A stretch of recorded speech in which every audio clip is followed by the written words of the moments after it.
Yeah, The HOK is the toughest environment. And or at your own risk is the toughest environment. The HOK is the toughest environment. Yeah, stay strong, don't cry. It's the toughest environment. Yeah. No handouts here, you have to earn your respect. And when you do, you make they ass regret. They call it the toughest, and the title is earned from the bridges we crossed and the lessons we learned. In a cold-blooded kingdom, a concrete cage. Muslim, Christian, Israelites step on the stage. I dare you, I dare you, I dare you, I dare you. In a cool-blooded kingdom, sa.neter created. HOK, where you can't fake it. The HOK is where you fight back. No room for error, no window attack. It's a masterclass, how you handle the heat. Where the pedigree is written on the concrete streets. Toughest environment, yeah, we know the score. Locked in on debate and asking for more. The HOK is the toughest environment. Enter at your own risk, it's the toughest environment. The HOK is the toughest environment. Stay strong, don't cry.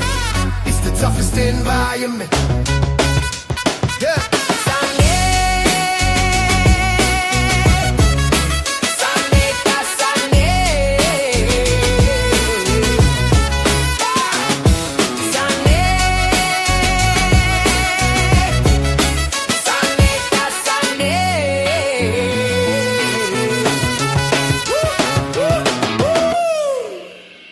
Yeah. Peace and black power, everybody. We got a good one for you today. If y'all remember when Judah Nazareth came up and he taught about the Masons. Well, we had a real Mason brother in the audience that day. And I remember him getting on, I think 2 weeks ago. And he said he wanted to come on because Judah Naz didn't know what he was talking about. And so we got him today. I'm just waiting on my guest to enter into the room, and we're going to get it in. We will be getting it in. Just waiting on him. And this should be a good one. This should be a real good one. Anyway, man, peace and blessings to everybody. How y'all doing today? I know I had a bad weekend. Yeah, I had a real bad weekend, man. Pertaining to health conditions, my damn lupus and flare-ups is no joke, boy. I don't want to wish that on nobody. But I'm back for now.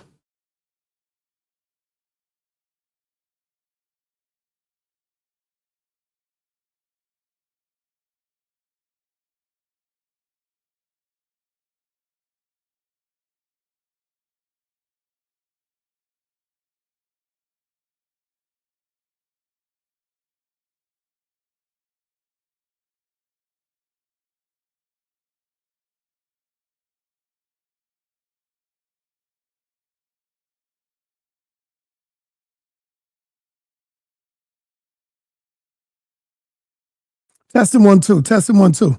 Did everybody hear what I was saying? I think I was on mute.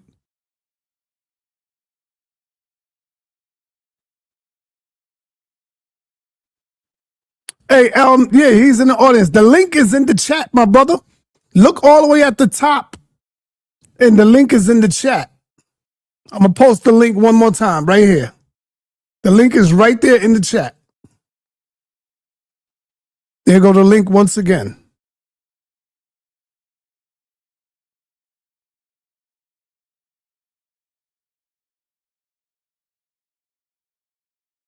Yeah, I was saying, man, I hope everybody had a good weekend.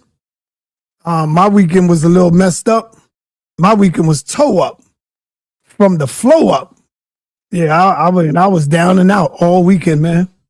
All weekend I was down and out. This lupus and this flare up combined is no joke. I don't want to wish that on nobody, man. Yeah. It's like that. Oh man, thank you, Reggie. I got your message. I appreciate that, brother. I appreciate that. I've just been too weak to respond, brother. And yeah. Well, I got a brother that's coming on. He's a Mason. He was in the building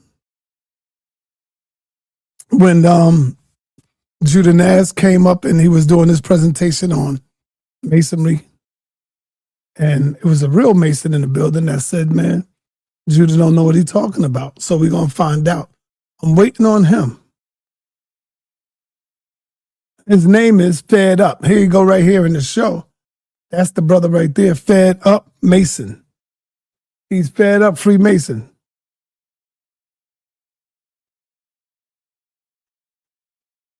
Let me find out where the brother at. Oh, here you go. He's popped up. Peace, peace, and blessings, brother. Hey, what's going on, sa.neter? How y'all doing, man? What's the greeting of the Masons, man? You know the Kemetic brothers, they say Hotep. You know the Hebrews, they say Shalom. The Muslims say Salam Alaikum. The gods say peace. What do y'all say, brother? Hey, what's up? How you doing? I got a lag. Oh man, you got a lag? Hold on, let me see if I can put my headphones on.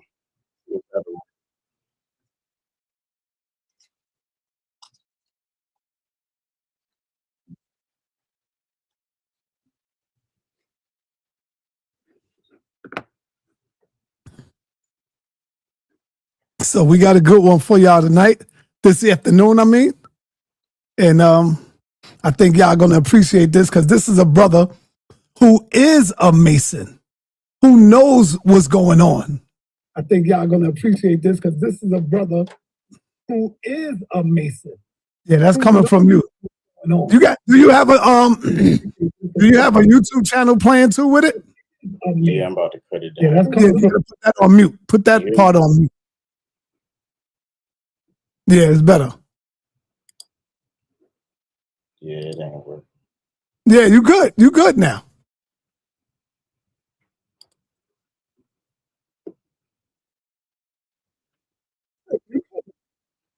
You say what? Yeah, it looks like you good now. All right.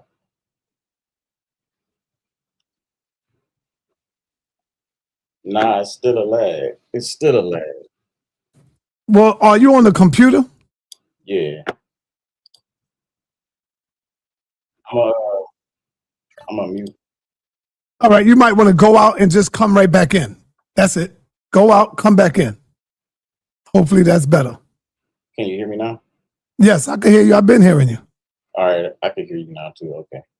All right, you hear me? Is it good?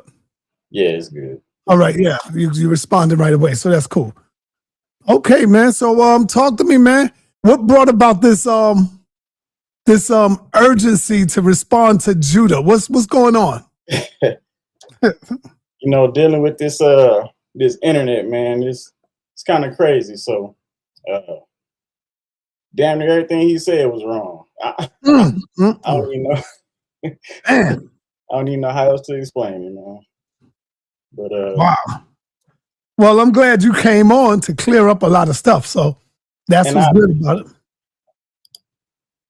I appreciate you for letting me on. Yes, man.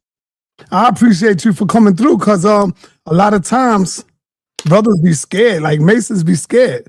The brother gave me his number and everything. When I interviewed, did you see the interview I did outside with the Masons?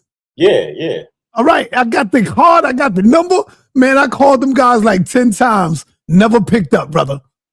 And I know it's a good number because the phone ringing, but nobody picked up. I even text and said, yo, brother, this is sa.neter, brother. Remember you gave me your card? I told him where we was at, never responded. I'm like, damn. Yeah, I don't know why they scared. I don't know what's wrong. We can talk about damn near everything. So, now, you know, there's a lodge around my way too on 100. I don't know if where you from? I'm from Michigan. Oh, okay. So you don't know. It's on 155th Street in St. Nicholas. It's a lodge right there, a big one. Okay. I'm thinking about going over there, and it's right up the block from where I'm at. Just going over there and talking to some of the brothers, you know. Yeah, they should be open to it. It shouldn't be a problem. Yeah. All right. So, man, you got your presentation ready? Yeah. All right, yo, I'll pass you the floor. I'll pass you the mic. I'm gonna let you know I'm using Keynote, so yeah, whatever you want to use, brother, to get your information out. It's fine with me. All right, I'm gonna slide this over.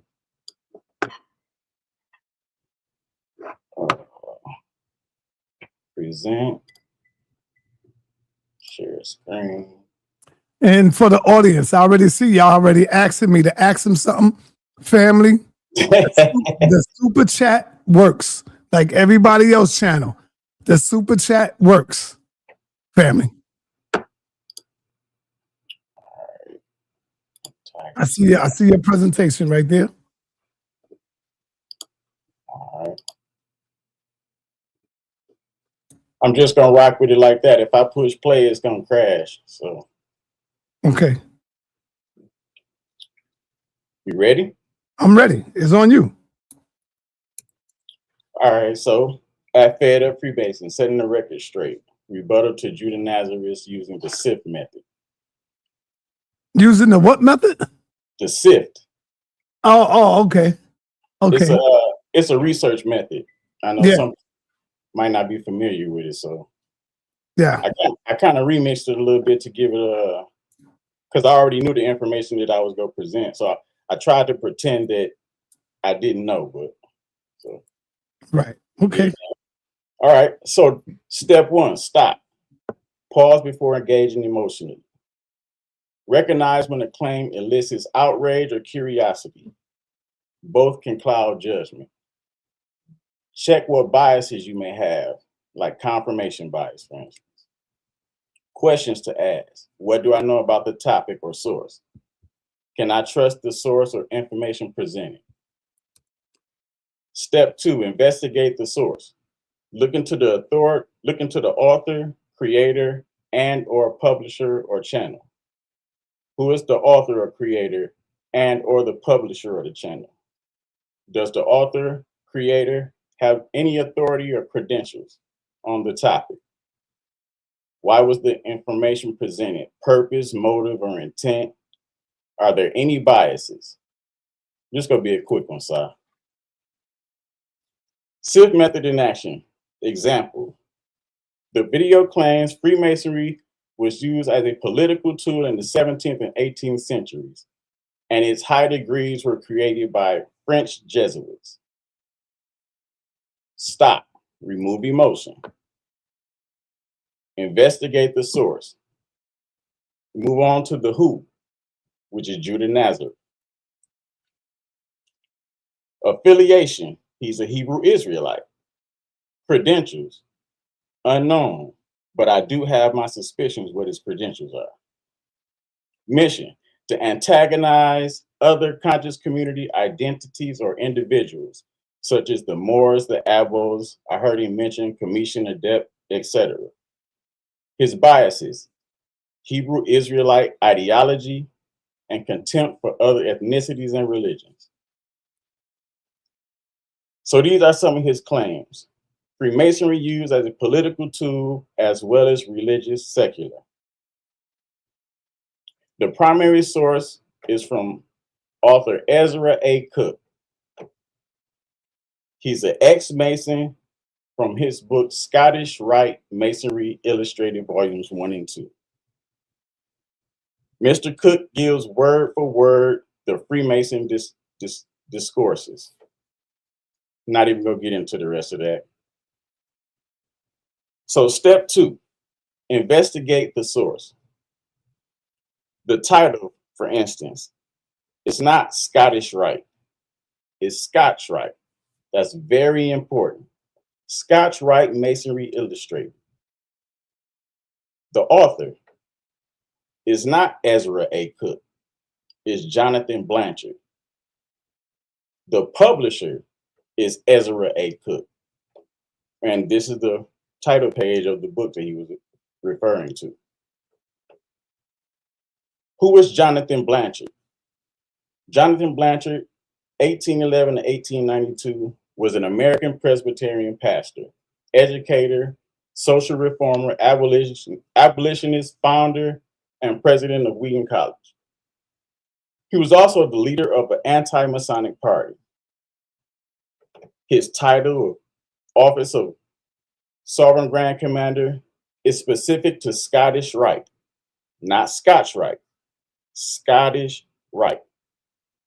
The historical roster of every Supreme Grand Commander have been published since 1801 for the Southern jurisdiction and 1813 for the Northern Masonic jurisdiction. Blanchard's name is not on any of them. You can see all of my sources at the bottom of the screen. Blanchard's affiliations. Co-founded the National Christian Association, the NCA, in 1886, also known as the National Association of Christians Opposed to Secret Societies. Served as the first president and editor of his newspaper, the Christian Censure. It's featured emotional tirades and exposés which explain to God's servants why they should not belong to any secret organization. Just a side note. So one of the reasons Blanchard grew up as a Presbyterian, so he has this thing against secret societies or fraternities and sororities. So rumor has it, he entered himself into craft business, and the brothers put foots and hands on him. So that's what made him really start going after Freemasons. Who is Ezra A. Cook? Ezra A. Cook, 1835-1910, was an author, publisher, Protestant leader, and member of the NCA, National Christians Association. No evidence to support the claim of him being a Freemason or a Sovereign Grand Commander. He's the founder of Ezra A. Cook Publishing Company in Chicago, Illinois. His press printed expose-style literature, which we're going to get into, like the Knights of Labor Illustrated, the Odd Fellowship Illustrated, United Sons of Liberty Illustrated. And I found out that he was actually the son-in-law of Jonathan Blanchard. Still on investigating the source. As you can see, 1 through 21 for the Southern jurisdiction and 1 through 23 for the Northern jurisdiction. Either of those guys' names are on it. So the claim that they were 33rd degree Masons and they wrote a book and Sovereign Grand Commanders, well, you know what they say. So Blanchard's Scotch Rite Masonry was not authorized by any recognized Masonic body, which is what we go by.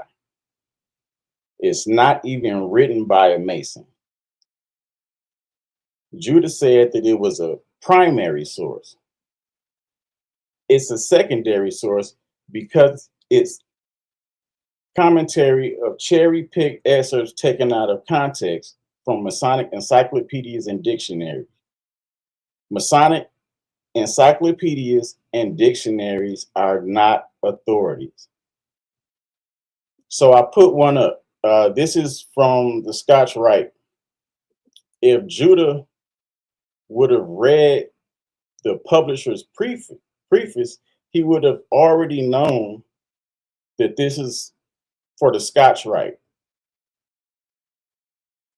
He used encyclopedias like the Encyclopedia of Freemasonry by Albert G. Mackey,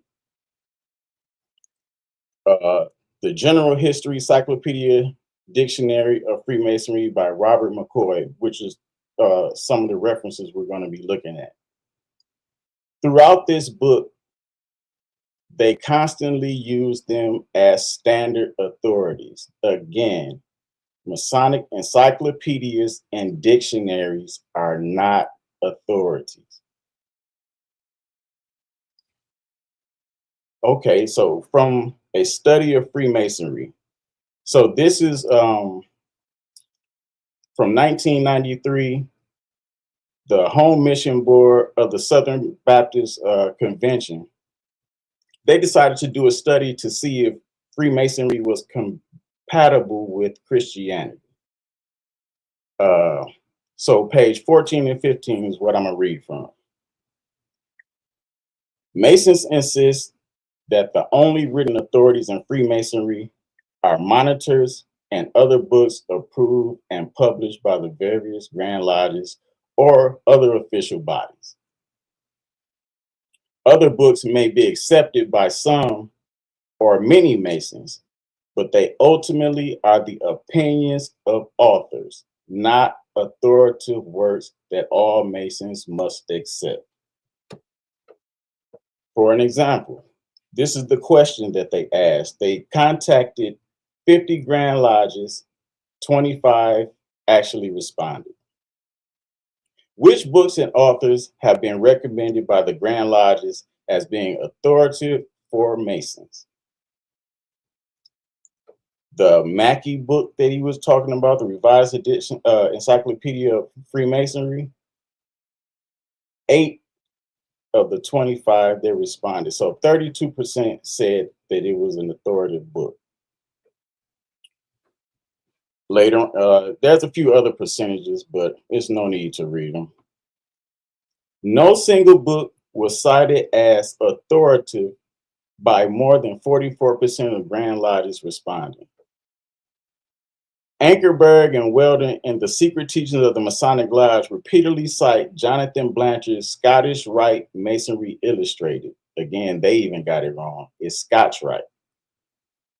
They state that Blanchard was a former Sovereign Grand Commander and a 33rd degree Mason. De Hoyos in The Cloud of Prejudice, a study in anti-Masonry responds. In their recent book, the authors seriously err in their selection of source material from information of Masonic rituals. For information on the Scottish Rite rituals, for example, they rely on a reprint of Jonathan Blanchard's outdated. I don't understand why we continue to use books from the 1700s. It's ridiculous. Jonathan Blanchard's outdated Scotch Rite Freemasonry Illustrated was actually an exposure of Cernoism, which is a clandestine, illegitimate pseudo-Masonic organizations of the 1800s. Most non-Masons would be unfamiliar with this fact, and they would likely accept its ritual as those of genuine Freemasonry. Now, both Northern and Southern jurisdiction of Scottish Rite Freemasonry deny that Blanchard was either a 33rd degree Mason or a Sovereign Grand Commander. During his years as president of Wheaton College, Blanchard was an active anti-Mason. Again, he founded the Christian Censure and the National Christian Association to support his anti-Masonic activities with his son-in-law, Ezra A. Cook. He incorporated the National Christian Association to continue his attempt to destroy all secret societies, especially Freemasonry. Again, I just want to reiterate, there's only certain things that we consider authority. So at the bottom of page 15, each of the 110 Grand Lodges around the world is completely independent of the others. Some Masonic groups, such as the Grand Orient Masons in Belgium and France, are not recognized by any of the 110 Grand Lodges. That's very important. So some people may ask, what is sa.neter? It refers to a rival, unauthorized branch of Scottish Rite Freemasonry started by Joseph sa.neter in the early 1800s.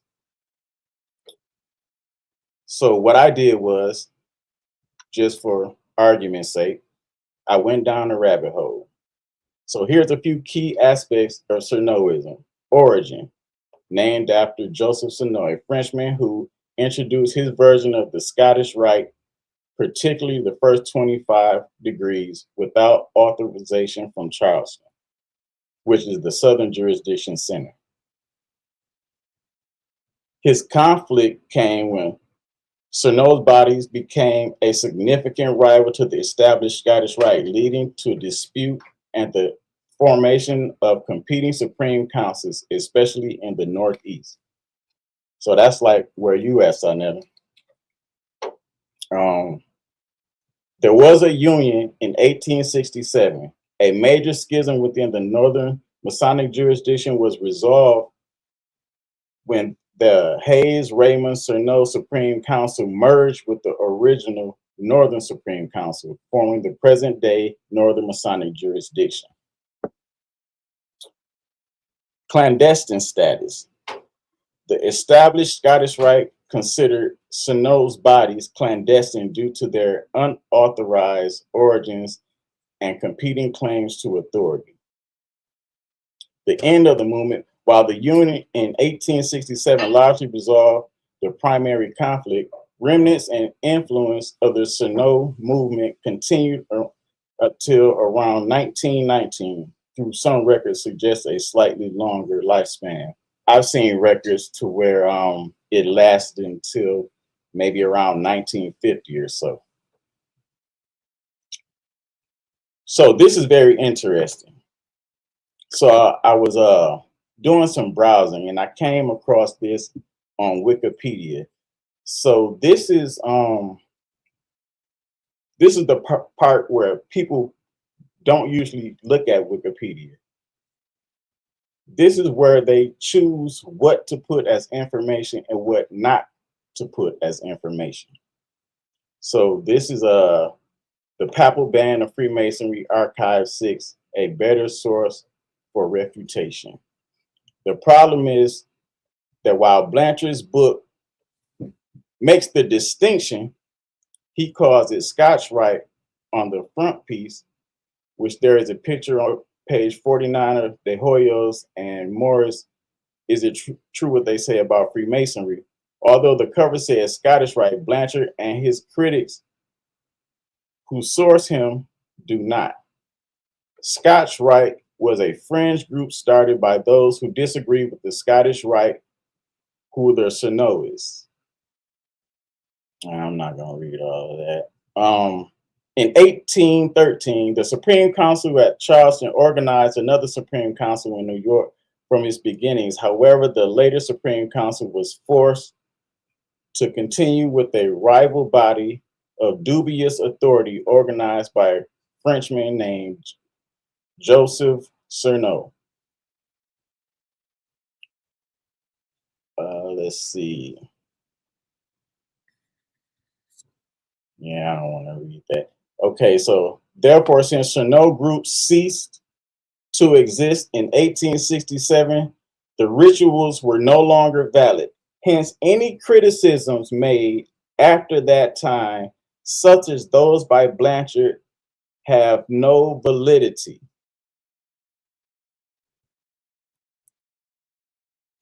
This is taken from the Scottish Rite Masonic Museum and Library. I edited these pages to get it all in one page so we don't have 100 slides. In the late 1800s, the Supreme Council for the Northern Masonic jurisdiction and the Southern jurisdiction began using the wonderfully peculiar word sa.neterism to describe the clandestine Scottish Rite bodies that persisted after the Union of 1867 had merged to previously competing supreme councils in the Northeast from the present-day Northern Masonic jurisdiction. That's just showing more evidence of the clash that they had and the union.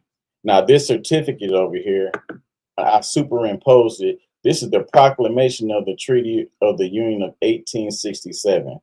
So this is just more proof saying that sa.neterism was disbanded and they had to join.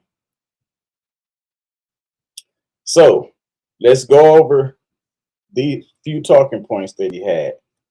The primary source is from author Ezra A. Cook. Now we know that it wasn't Ezra A. Cook. An ex-Mason from his book, Scottish Rite Masonry Illustrated, Volumes 1 and 2. Well, now we also know that they weren't Masons, and the title of the book isn't Scottish Rite, which leads me to ask the question, did Judah even read this? Or did he buy a book from a thrift store that was already highlighted and decided to use some of the words? All right, so here, comparing the two books, you can see at the bottom, Ezra A. Cook, Publisher Incorporated, 26 East Van Buren Street, Chicago, Illinois, 1920. This literary work is not a primary nor scholarly source for Freemasonry. Jonathan Blanchard and Ezra A. Cook were not Freemasons. Ezra A. Cook was not the author, but the publisher. I don't know how you could confuse the two. The book is based on Scotch Rite, a pseudo-Masonic group.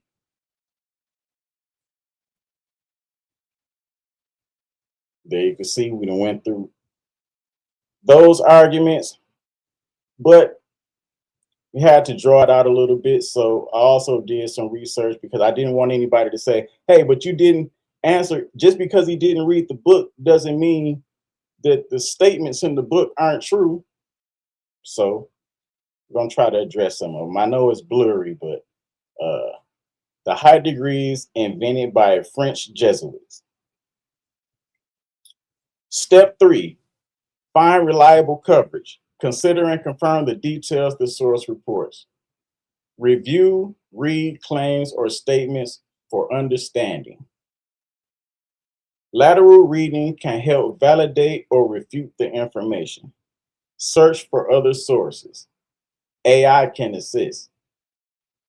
Have reputable sources reported on this. So I went back to the book, Scotch Rite Masonry Illustrated. And I went to the introduction. Listen, if you're going to use a book as a source, at least read the preface and the introduction. So the introduction lies no disparagement to Masonic morality, page 23. On the bottom of page 22, it says, he told the French nobles who despised a masonry derived from stonemason mechanics that his new degrees were bought from Palestine in the time of the Crusades by returned princes, priests, knights, and nobles. And in 1740, as his grand orator, he pronounced a discourse between, excuse me, the Grand Lodge of France, manufacturing history as he went on, and the falsehood was greedily swallowed. Further down it says, while this mass of fundamental lying is admitted and recorded by who? His authorities, Mackey, McCoy, Folger, and other Masonic authors. So he's telling you right here that Judah's claim is made up. It's in the book that he was quoting from. All right, gonna skip down a little bit. When France had been sown with the new degrees, it became necessary to codify and condense. Ramsey digested a code of 6 degrees. I heard you mention that. 6 degrees called the Ramsey Rights, which he attempted to foist on the English, but without success. I repeat, but without success.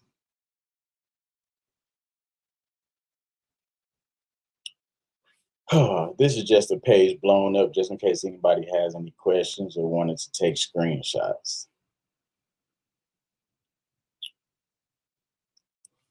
All right, now let's get into some more of it. So this is taken from Scotch Rite Masonry Illustrated, page 60 and 61. Of course, you can see these are Judah's highlighted sections. I'm not going to read all of it because it's pointless, but I'll start with the world knows that James II, a declared papist, fled to France in 1688, where he died 13 years after. Lenin, remember this name, Lenin. Lenin says, after his flight to France and during his residence at the Jesuit College of Claremont, his adherents, among whom were the Jesuits, fabricated certain degrees with the design of carrying out their political views. This is taken from Mackey's encyclopedia article, Stuart Masonry, and there is no higher Masonic authority. We just went over that it's not. But in that same book, in that same article, if Judah would have just read a little further, it says, James III, but who is better known as the Chevalier St. George or the Old Pretender, he also sought, says Lenin, to find in the high degrees of Freemasonry a support for his political views, but as he remarks, with no better results than those which had attended the attempts of his father. His father failed.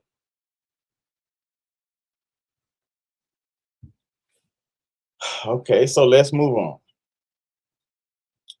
So now we're going to the bottom of page 60, no, the top of page 61.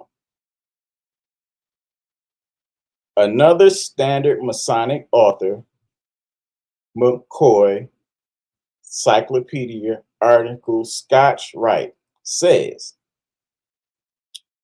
the degrees of the rite, for the most part, fabricated from the system invented by Ramsey. This Ramsey, a brilliant young Scotchman. Again, so I went to Robert McCoy, General History, Encyclopedia, and Dictionary of Freemasonry, 1870, Scotch Rite, page 343 and 344. What I did was, at the lower part of the middle screen, I condensed them two, because one was the bottom page and one was at the top of the page. Scotch Rite, this is the article. The degrees of this rite are for the most part elaborated from the system invented by Ramsey. Same words. But what he forgot to do was add the rest of it, who claimed that he found them in Scotland, where they had been planted by Knights of the Temple and of Malta on their return from Palestine. It is needless to say that these pretensions have no foundation in truth. Can't make this stuff up. All right, so let's move on. Albert Mackey, Revised Encyclopedia of Freemasonry, 1926, the Ramsey article, page 832. So it says, was the peculiar theory of Ramsey, rejecting all reference to the traveling architects of Como, to the stonemasons of Germany, and the operative Freemasons of England, which he had sought a noble and chivalric origin for Freemasonry, which with him was not a confraternity founded on a system of architecture, but solely on the military prowess and religious enthusiasm of knighthood. The theory was as clearly the result of his own inventive genius. He goes on to say, he offered no documentary or historical authority to support his assertions, but gave them as if they were already admitted facts. Move on to the bottom. Brother Hawkins introduced here this paragraph after the delivery of, talking about Ramsey's speech, a number of chivalry degrees were invented in France and styled Scottish Freemasonry, and they have been attributed to Ramsey, acting as has been supposed in the interest of the exiled stewards. And he has also been considered the inventor of the Royal Arch degree. But R.F. Gold, in his History of Freemasonry, has shown that there is no foundation. There is no foundation for either of these theories, and that Ramsey's influence on Freemasonry was due to his speech alone.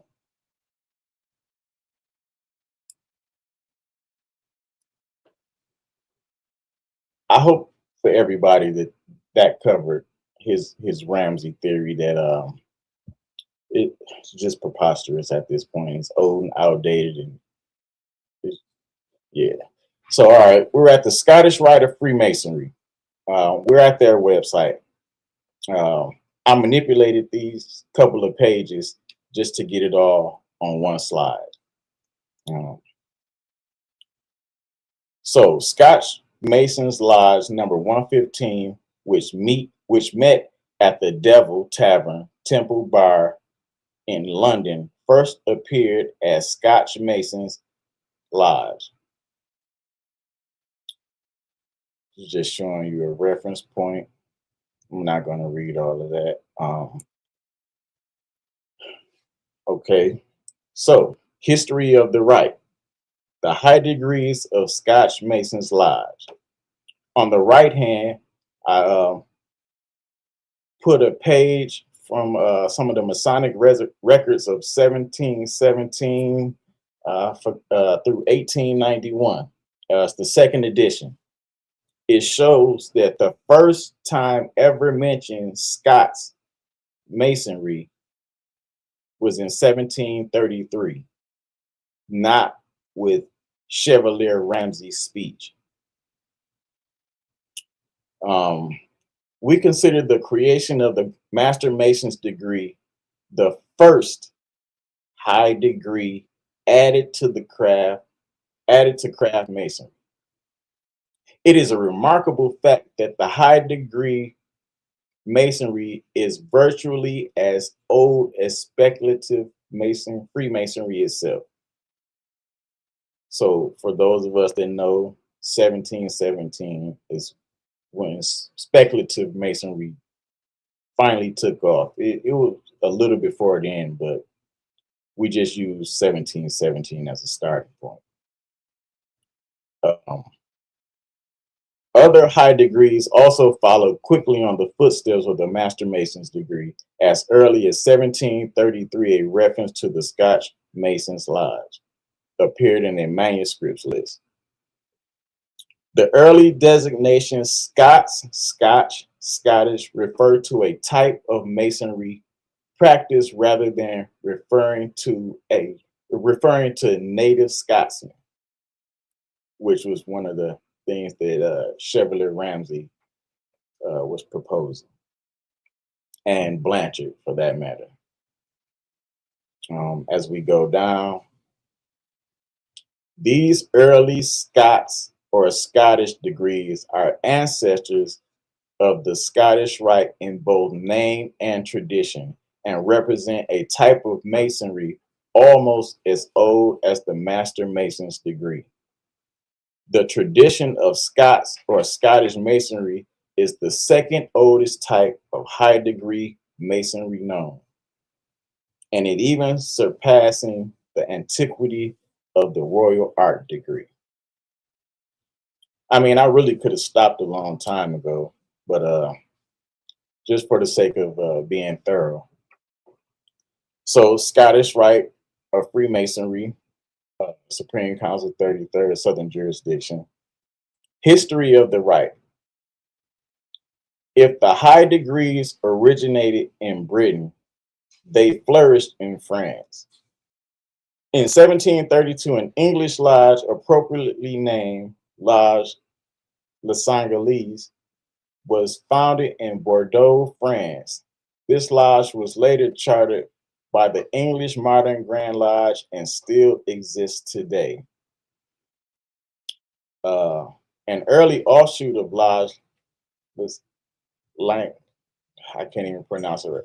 L'Anglais was the Lodge Le Français, which was the name implies was French. Yeah, I really just read this there just to mention Stephen Morin is actually the guy that was charged with creating the Scottish Rite. Not, of course, Chevalier Ramsay. And these are just documents proving that the one on the left is a copy of the patent document given to Morin, allowing him to establish the Scottish Rite globally. The other is the Constitution and Patent and supply for the ineffable and sublime Grand Lodge of Perfection, which is part of the Scottish Rite. Sorry, they weren't clear. I couldn't find them in the museum archives. I'll have to dig a little deeper, I guess. Moving on to step 4. It's time to trace the claim. Track claims, quotes, and media to their original context. Can the original study or information be found? Does this source rely on another source for its claim? Is the information presented in its true context? So I cheated a little bit because I already knew a lot of this information.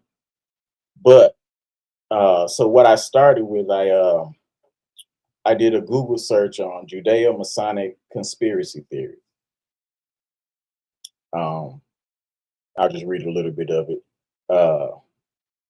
It claims a secret Jewish Freemasonry cabal controls the world, originating from opponents of the French Revolution, 1789, who blended anti-Masonic sentiment with anti-Semitism, notably amplified by figures like Augustin Burrell.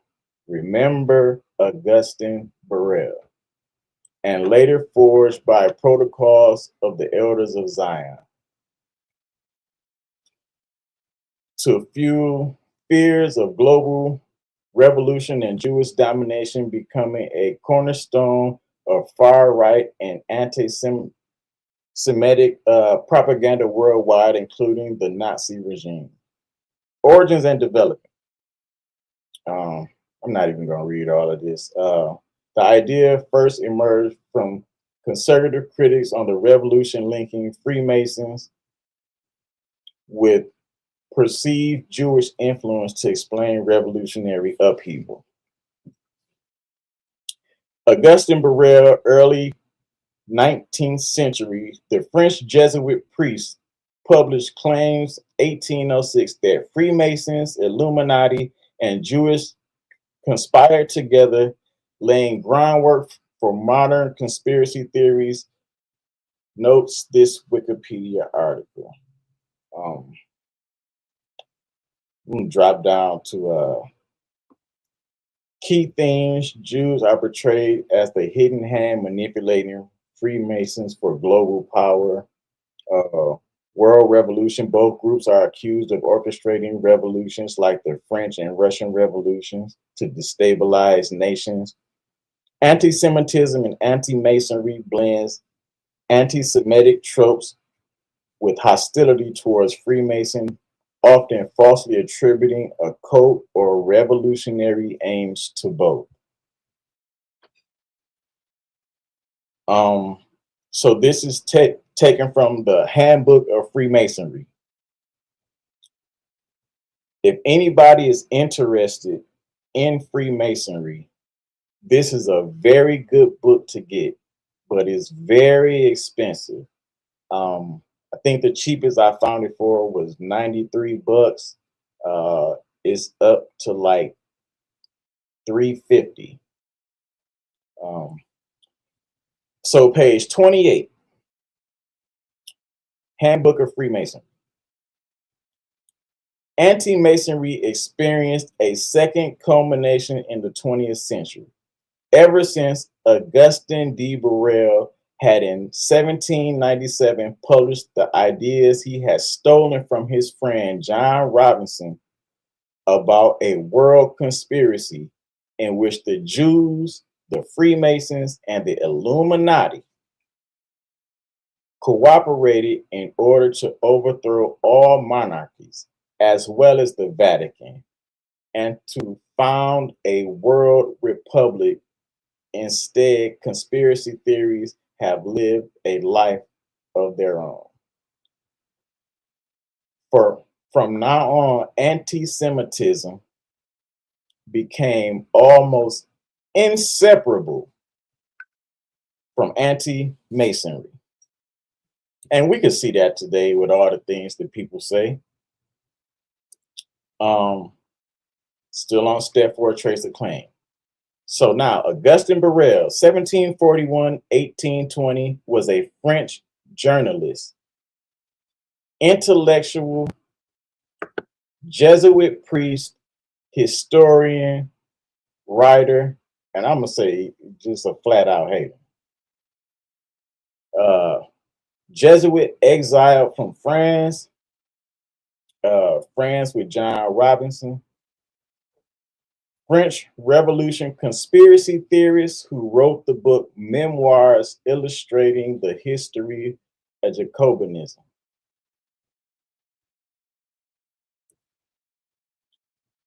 Memoirs Illustrating the History of Jacobinism.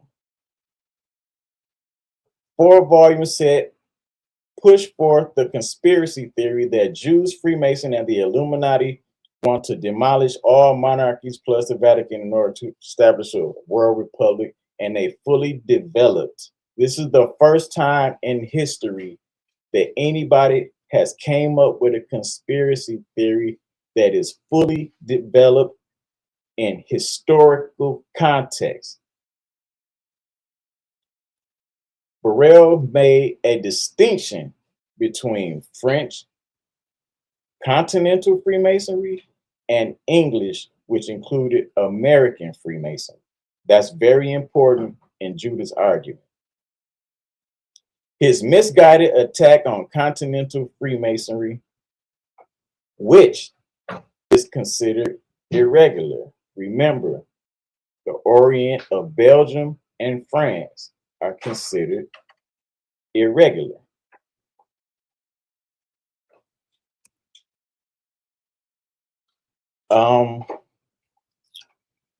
Augustine Burrell's memoirs illustrating the history of Jacobinism, Volume 1, page Roman numeral 4. Just want to point out the separation of the two lodges. The second of that the philosophers unite with the occult lodges of the Freemasons.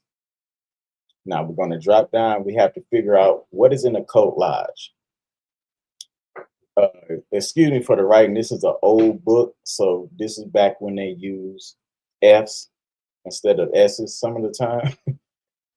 We say occult lodges as the Freemasons in general were far from being acquainted with the conspiracies of the occult lodges.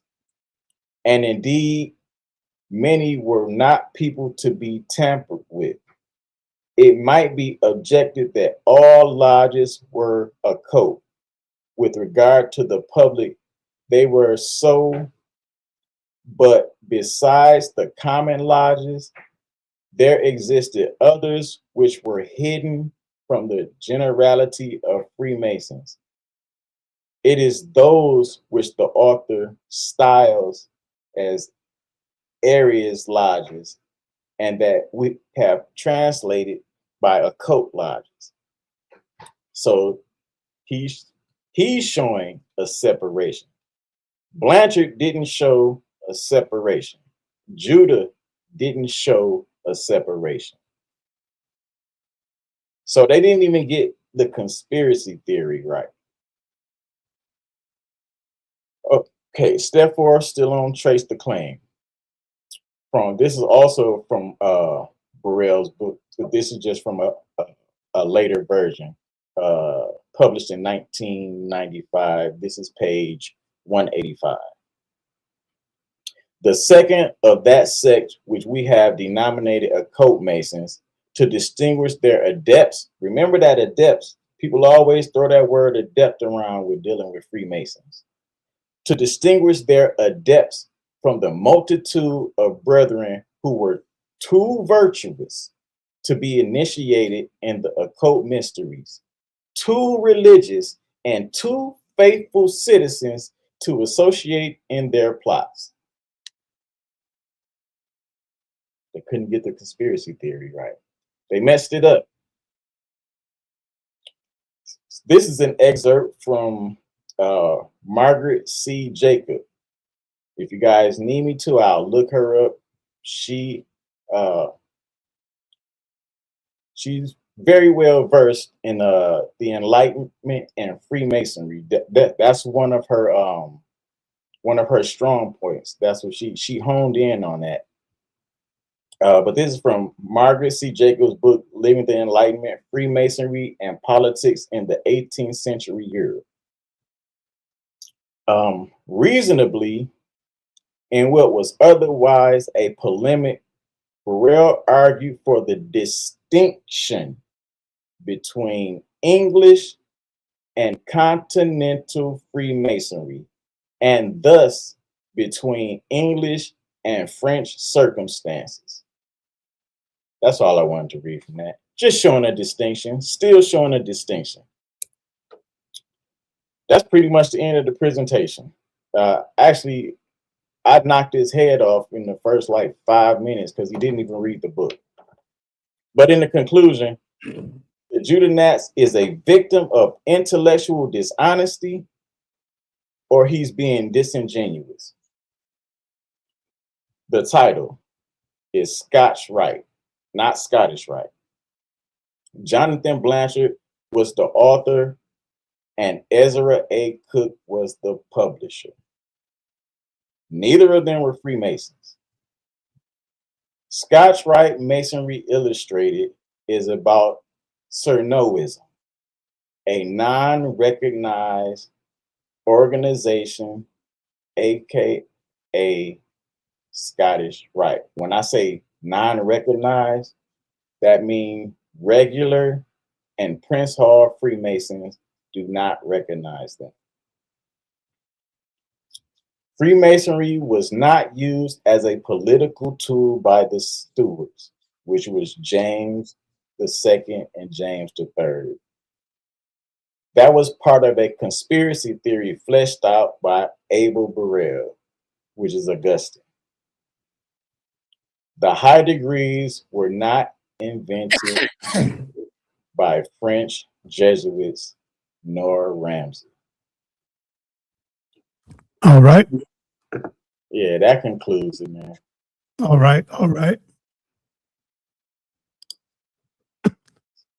Screen.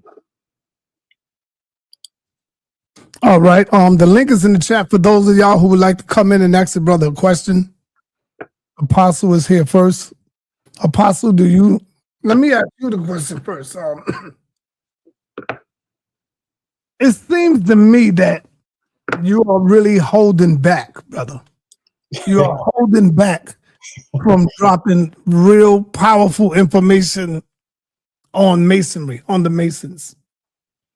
Really, nobody care about Judah. I would like for you to bring information exposing or opening up or giving us some knowledge about Masonry.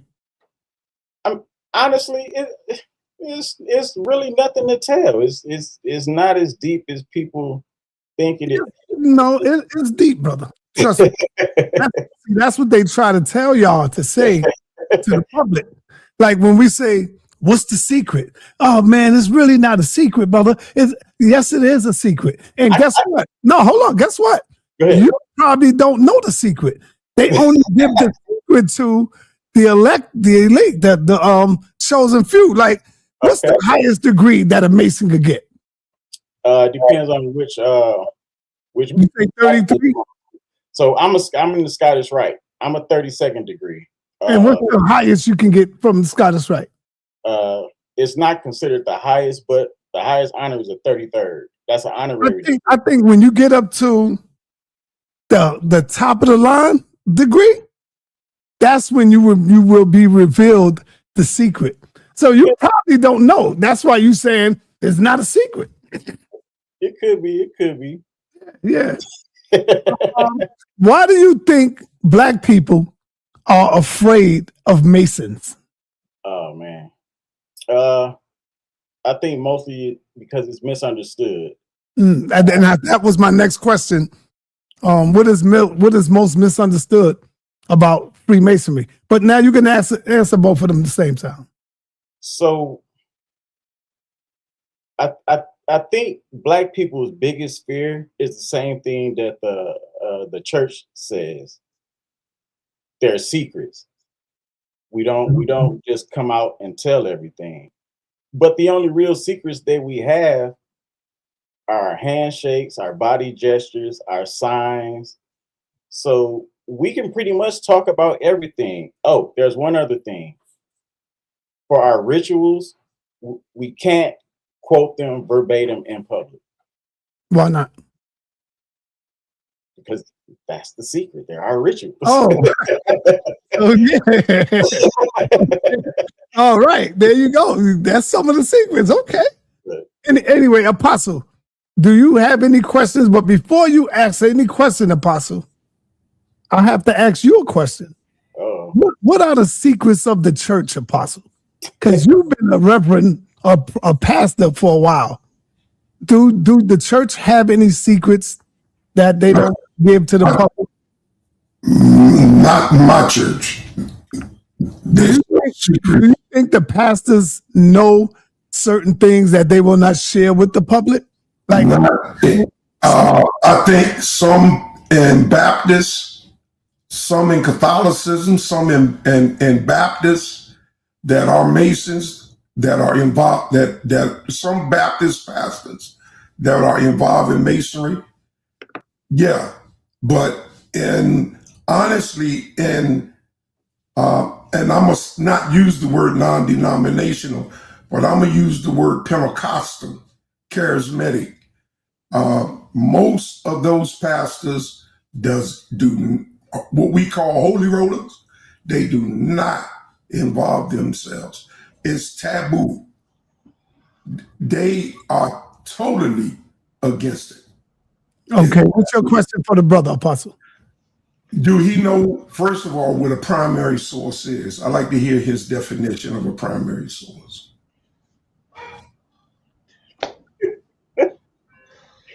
Hold on, Dr. Reggie. Come on now. Yeah, calm down, Reggie. We're together, brother. All right. He used what was he kept talking about primary sources. But I just want to know if he know the definition of a primary source. A primary source is the first-hand account or original object from the you read it. Okay, that's okay. He's reading it. I'm reading it to you. Reading it. Yeah. That's not what you know. You looked it up, but that's okay. So tell me what I used that wasn't a primary source. No, I mean, you read it. So you read the definition. I was just wondering off the get-go, did you know, off the bat, did you know what a primary source was? So, okay, hold on. So if I told you what a primary source was without reading, would that make a difference? No. Oh, okay. No, that would only, you reading it doesn't answer the question. At the time, you knew it. That's all. You're reading it, so that's fine. I said it was okay. Yeah, I was just being clear. I'm moving on to my second question. You're 32nd degree, correct? Yes. What does the floor, the checkerboard floor, represent? Good question. Good question, Apostle. The duality of good and evil. The checkerboard floor. Yeah, that's just the. It has what? The duality, good and evil. Okay. What's the significance of the guy with the staff? What guy with the staff? Remember, Apostle, I said I want you to ask questions, not to debate. I'm not debating. I'm asking questions. You know what questions are. sa.neter, right? I know. All right. The guy with the staff that bang on the floor. Bang on the floor. When you do your recitations and harmonies. Bang on the floor. What is that about? I've never seen anybody bang on the floor. Not all of the Mars do that. Not all of the buildings do that, Apostle. Yeah. Would you agree with this statement? Masonry is an order that goes back to King Solomon, representing the building of a temple. The paradigm is you building a temple just like you build a building using foundational squares. You build up this temple using foundational squares to a complete person. But the idea was confiscated by the European, flipped upside down, and then introduced back to people like you. Speculative Freemasonry started in 1717. King Solomon's temple. Are we even sure that ever existed? Yeah. I'm not sure about that. I'm not sure. The ruins of it is in Israel to this day. Yeah, I've never seen proof of that. You've never been to Israel. Thank you. Yeah. All right. Yeah, hold on for 1 minute. I wanted to say this. We already know that this channel have 200 and change subscribers. I only have 125 people watching. Do you know why? I'm gonna tell you why. I called up Yara, Elder Yara. I called up Asar 7. I called up, who else? I called up Asar MK.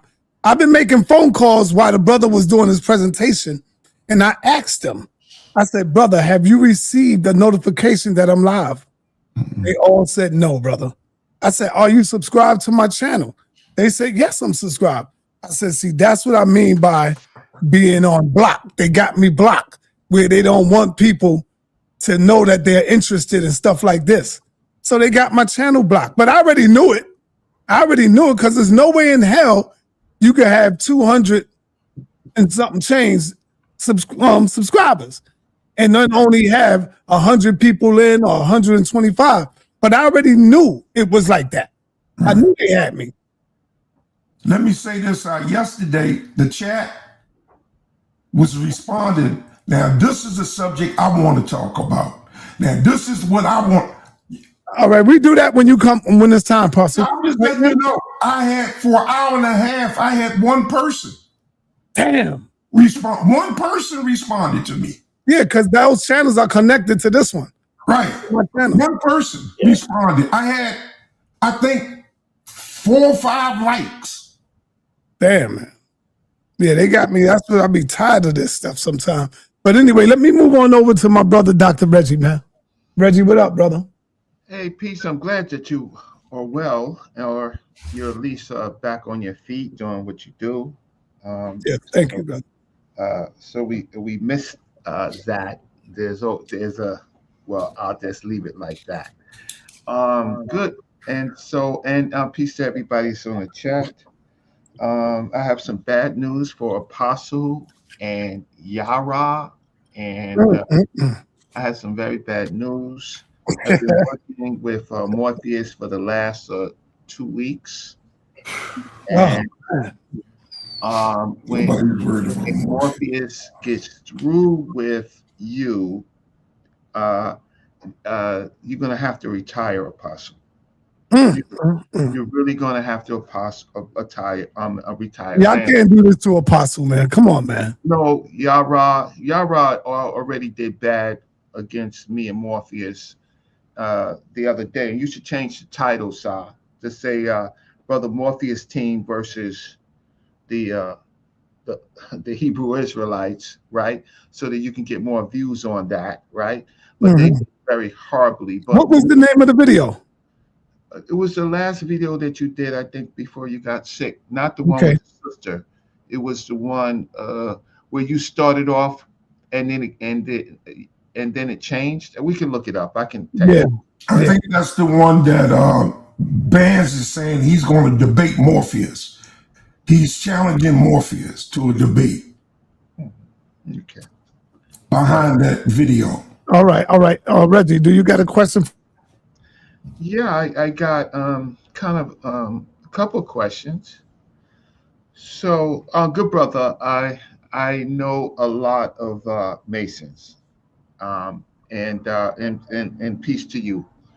And I respect you.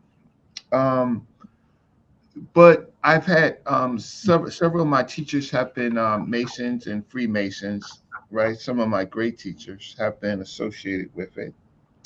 How can I say it? One of their craft groups, whether it's was spurious or not,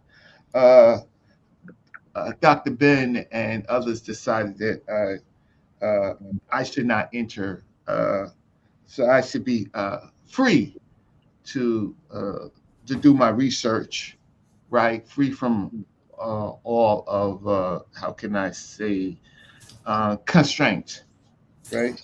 And that's a fact. The Sons of Africa were not admitted into the craft of sa.neter, which that was Dr. Ben's lodge.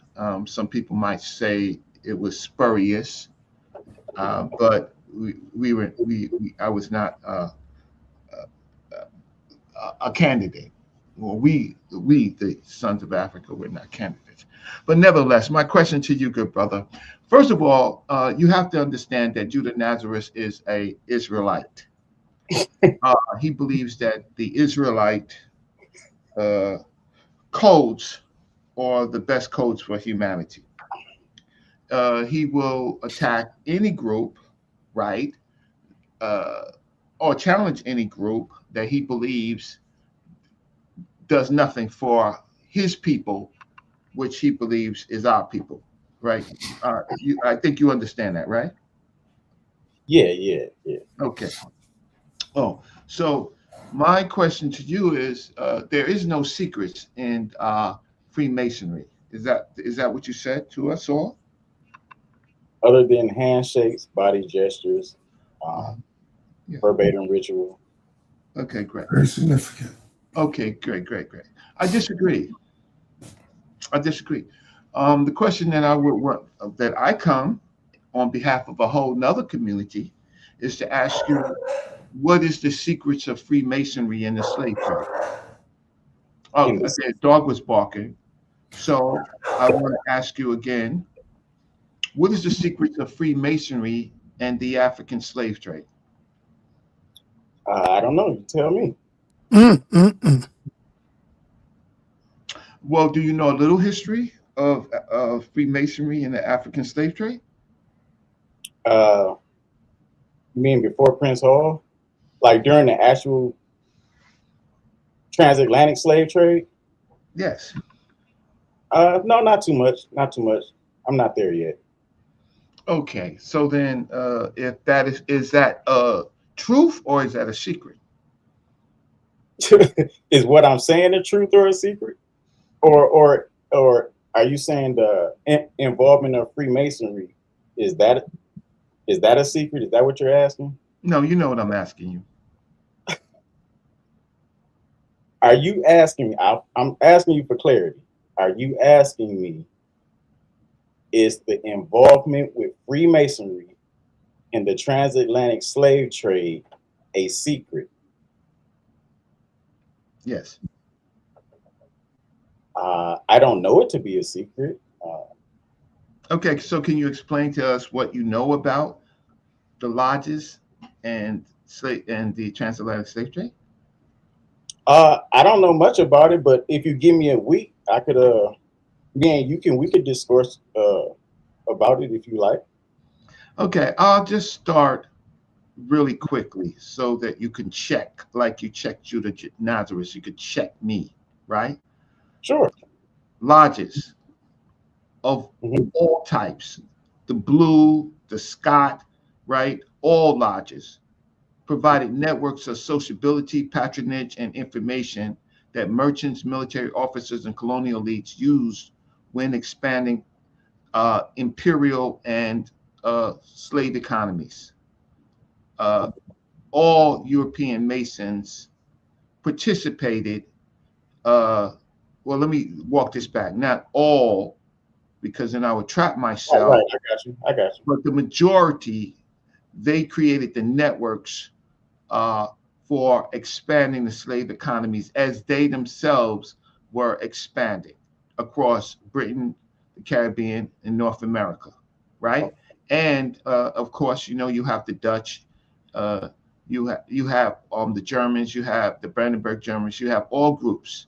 Within those state groups, there were Masons, and Masons had their own particular network, and they helped expand, using their brotherhood, expand the success of the slave economies, right?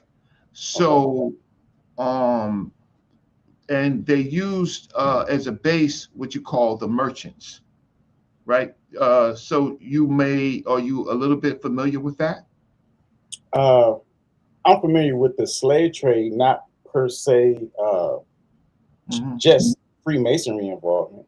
Okay, so your Masonic ideas, you claim universal brotherhood practice, right? You claim that, right? Universal brotherhood. Yes. Yeah, but the practice in the slave trade, right, excluded Africans. Yeah, that's African descent. You know that, right? Yeah, and it wasn't just during the slave trade either. Okay, good. At least you know that, right? But I also know in the 1700s, they did allow Africans in the 1700s. And that even becomes all this becomes problematic, because then even Africans that have been extended to brothership and access will participate in a system that the brotherhood is operating. That's right? possible. Yeah, but there are, of course, Freemasons that were very important to abolition and resistance, right? But the system was already started. Right. So let me just ask you another series of questions that doesn't really have to deal with slavery. Can you tell us a little bit about the Freemasonry search for its ancient roots? Man, we be talking about that for hours. I You mean, said we. Huh? I said we would be talking about that for hours. Okay, that's fine. I mean, we might not be brothers because you got a brothership, but we are participants, and I see that you are a respectable, good, I would say, brother. But you may not be my brother. I may be your brother, right? But you may not be my brother. So, I'm everybody's brother, Reggie. I'm everybody's. Um, so well, give us this audience is interested in subjects like that, history, culture. So, can you tell us a little bit about the search of Freemasonry? I mean, you started talking about, well, you was correct in stopping apostle by talking about Solomon, right? And obviously making it more like a metaphor, right? Separating truth from metaphor, from something literal to something that may give some concepts and ideas. You did do that. That's what you did, right? right. Okay. So can you tell us a little bit about the search for ancient roots of masonry? As far as I'm not scholastically, irritating you, or am I? I just want to check. I don't want to what would give you irritate that? you. Huh? Huh? No. Scholastically,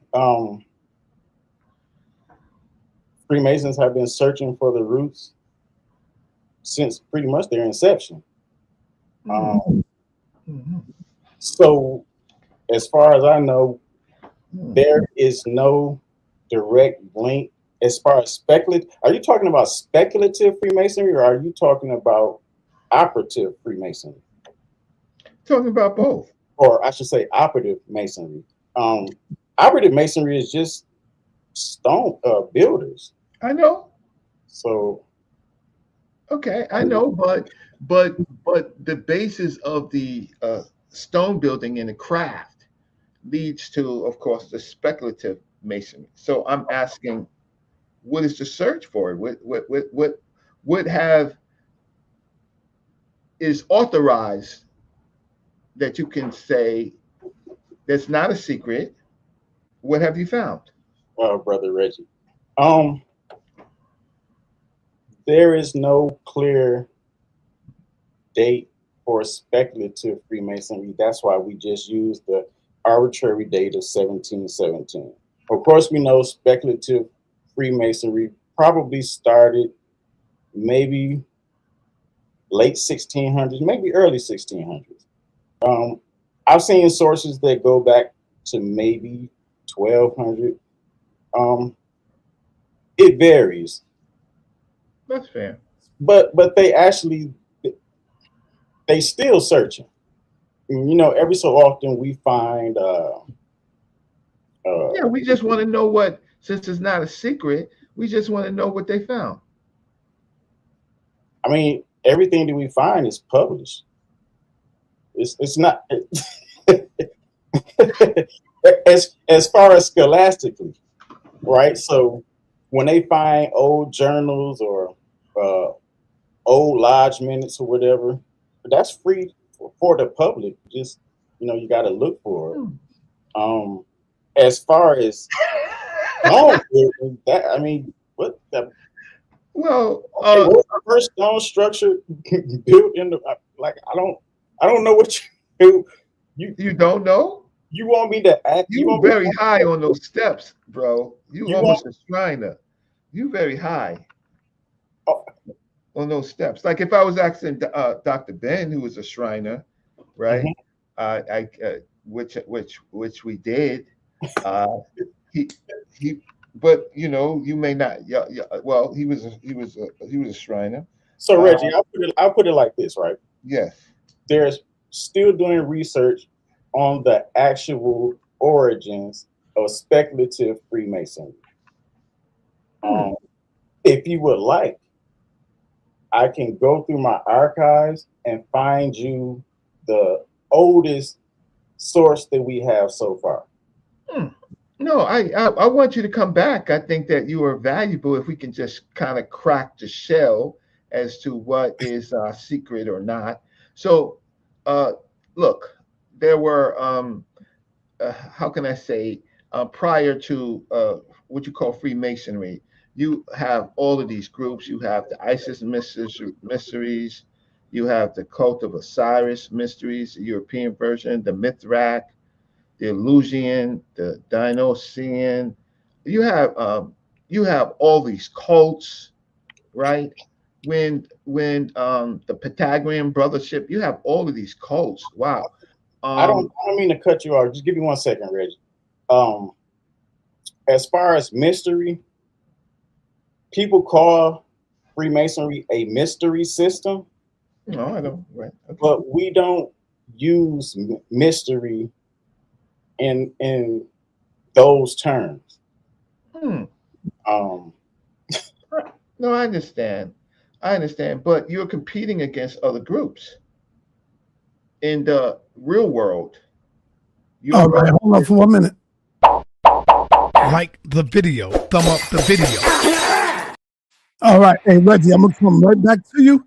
I just want to get these two brothers that ain't speak yet. I'm gonna come right back to you, Reggie. All right, God Energy. Are you familiar that you and Morpheus was supposed to have a discussion? No, it was me and Brother Reggie.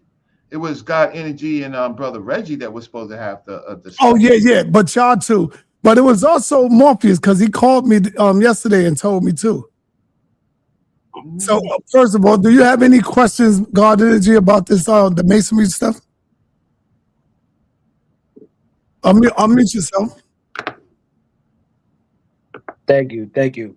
No, I wasn't aware of the Morpheus thing. I was looking forward to a discussion with Brother Reggie. With the masonry, I wanted to ask the brother a few things. If you make any connection ethnically with maybe the Moors in Europe, them having to maybe take under secret gatherings and meetings, and if masonry has any connection to any secret meetings of maybe Moriscos, Moranos, crypto conversos, crypto Moors, those being persecuted. So do you make any type of ethnic connection between the Black population in Europe and masonry? I have not found any connection so far that that ties Freemasonry to. I guess you're asking about the Moors. Not yet. Maybe I'll find it, maybe not. But as far as now, no, I haven't found any connection. Okay. Next question might be dealing with Hiram Abiff and the story of, him being the builder, having the keys, I believe, or some sort of, secret saying of the master builder who was murdered by his apprentice and working on the Temple of Solomon. So I do think there's an Abrahamic connection with Freemasonry in that way, to where there might be a middle ground for Hebrews and Masons to have a conversation, right? Because Solomon's temple, so that's central to Masonry. But pointing out, Hiram Abiff was a Phoenician, and these Phoenicians were Canaanites, right? So I also wanted to point out this Canaanite connection that the Freemasonry order has, the same that Christianity has, the same that the Hebrew Israelites had. Freemasonry also actually has this Canaanite connection through the Phoenician Hiram Abiff. So when it comes to connecting Masonry to the Abrahamic tradition, do you feel like Solomon's Temple plays a link between your two philosophies? So Freemasonry, I don't know why people get this misconstrued, but Freemasonry has a lot of dealings with Christianity. As far as Hiram Abiff, everybody knows what the story is. It's public knowledge, is not secret. We don't, how can I say, we don't, if a Hebrew Israelite wanted to petition to join, he's free. He has a belief in a deity, so a chief deity, so we would treat him like any other candidate. So yeah, I wouldn't see that as a problem. As far as a connection between Freemasonry and in the biblical sense, because you're dealing with Hiram Abiff and Solomon's temple and King Solomon. I mean, yeah. So can I clarify? I just want to clarify because I'm specifically relating this with Canaan specifically, right? Because Hiram Abiff would be himself a Canaanite. Solomon or Shelemin, he has a theophoric name of Shelem, the Canaanite deity. The Baal cycle in the Ugaritic text, what a lot of people don't bring up is that in the Ugaritic text, there's supposed to be stage directions with the Ugaritic text because it's supposed to be acted out. The same way in Masonry, the story of Hiram Abiff is acted out. So when you mention the connection that Masonry has with Christianity, Masonry also preserves an aspect of that Canaanite Semitic tradition by even acting out these stories, something that maybe Islam and Judaism and Christianity have forgotten. So that's the significance of Hiram Abiff, Solomon's temple. Solomon himself, I believe, built a temple to Baal, right? Solomon was known for dealing with these other Canaanite deities. So with how important Solomon, a man who worshiped Canaanite deities, with how important Hiram Abiff is, a man who would have been a Canaanite himself, that's why I'm asking you about this possible connection. Yeah, at this point, I wouldn't disagree with that. We don't have an affinity for one deity. So, you can put your hand down, Apostle. I see you. Go ahead, brother. I wouldn't agree with that unless I was doing research and I came across something that would make me think otherwise. Okay. All right, I'm gonna come back around to you. Hey, brother, how you pronounce your name? G-O-K? Unmute yourself. Yeah, G-O-K. That's fine. How you spell it? How you pronounce it? G-O-K. That's it. It's just G-O-K. Okay. All right. You're on the call right now. Yeah. Thank you, sa.neter. Yeah. So I was just listening to everything, and everything is. I like everything that I heard. Just some things I just want to point out very quickly with regards to like the first question I was asked to the brother. Asking about primary source or what a primary source is. Like sometimes when you ask questions, when someone asks you a question that they already know the answer to, it's kind of giving the brother a hard time. So like if you already know the answer to the question, you don't really need to ask it. It's not necessarily. Anyway, just moving forward with the Freemasonry and he can't certain secrets. What he said was right.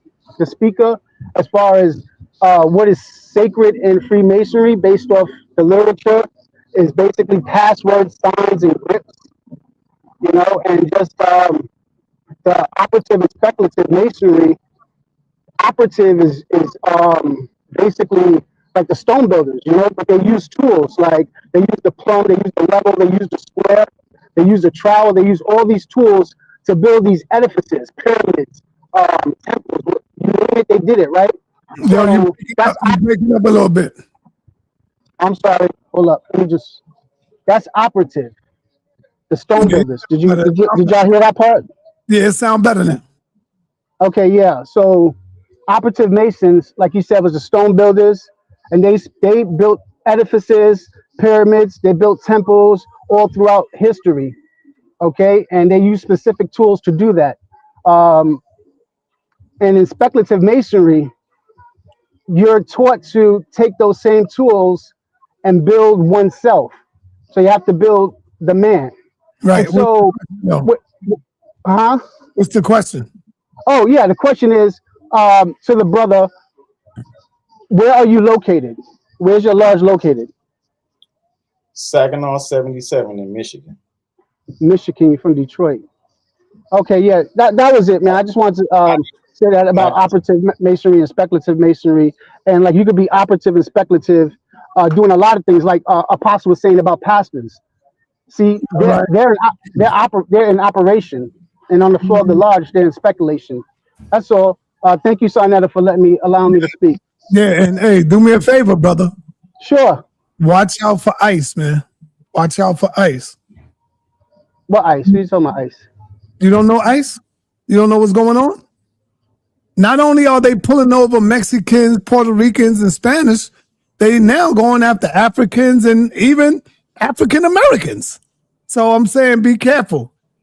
I had a nice long talk with my family because these people don't play games. And I'm not being funny. It's not funny, brother. This stuff is real. They not playing. Trump got them on some real savage stuff now. So is that the actual government Yes. that's doing that? Like, Yeah. Yeah. Yeah, ICE is under federal government. Yeah, man. And they quick to pull the trigger too. So yeah, they got a different rule. They got different rules now. They're not state, they're federal. Yeah, the sister that I interviewed the other day, they pulled her off the airplane. She had got right back on once she showed up her passport. Yeah. All right, so let me go on back over to you, Apostle. Let's go. Hey, son, I just want to make a clarification. I don't know if Brother GOK heard me or not. I'm in Michigan, but I'm not in Detroit. I'm in Saginaw. okay. Okay. Yeah. My question to you, well, my original question is, let me say this here. I noticed when I mentioned Solomon, your reaction to me was different than your reaction was to God energy. Whether Solomon is received as a real person or not. Your reactions were different. But, however, if I was designed to become or join Masonry, what does Masonry add to your life? What does it do for you? What purpose, for what reason are you involved in it? Especially since you're a 32nd degree, you should know most of what it is. So what's keeping you there? And why should I become a Mason? Well, a Mason is first made in his heart. I'm not here to convince anybody to be or not to be. I'm in it because fellowship, for one. It taught me how to be a better leader. It puts us in positions to become better leaders, better men. And I also have some personal reasons why I joined. I may disclose at a later time, but yeah, it's definitely made me a more well-rounded individual. It's helped me to become more comfortable in certain settings. It's taught me patience. It's a lot of things. It's I would say it transformed my life to where I am. Lastly, do you have the decals on your car? I have a license plate. Okay, you don't have, but it announces you as a Mason. Yes, sir. So it lets the police know. Yes, sir. Before, yeah. So have you ever stood before a judge? I have. Did you do your hand gesture and your stance? I have not. Wow. Why not? It's supposed to be a benefit. The same reason why you got your license plate. Those things are not to be done in public, first off. So you don't have anything to let the judge know who you are?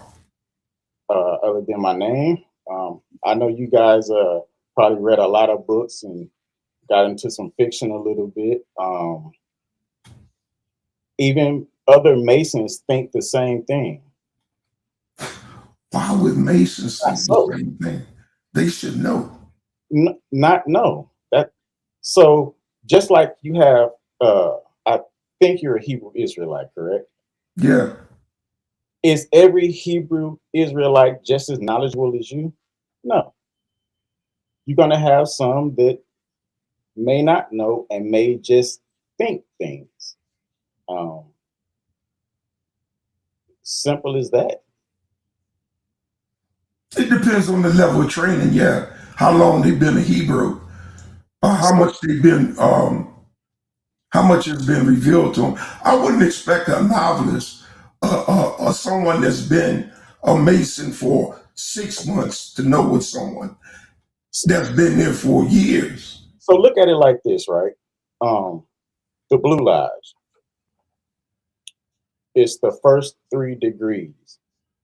A lot of people, the majority of Blue Lodge members never venture off into the opinion bodies, which is the Shrine, Scottish Rite, York Rite.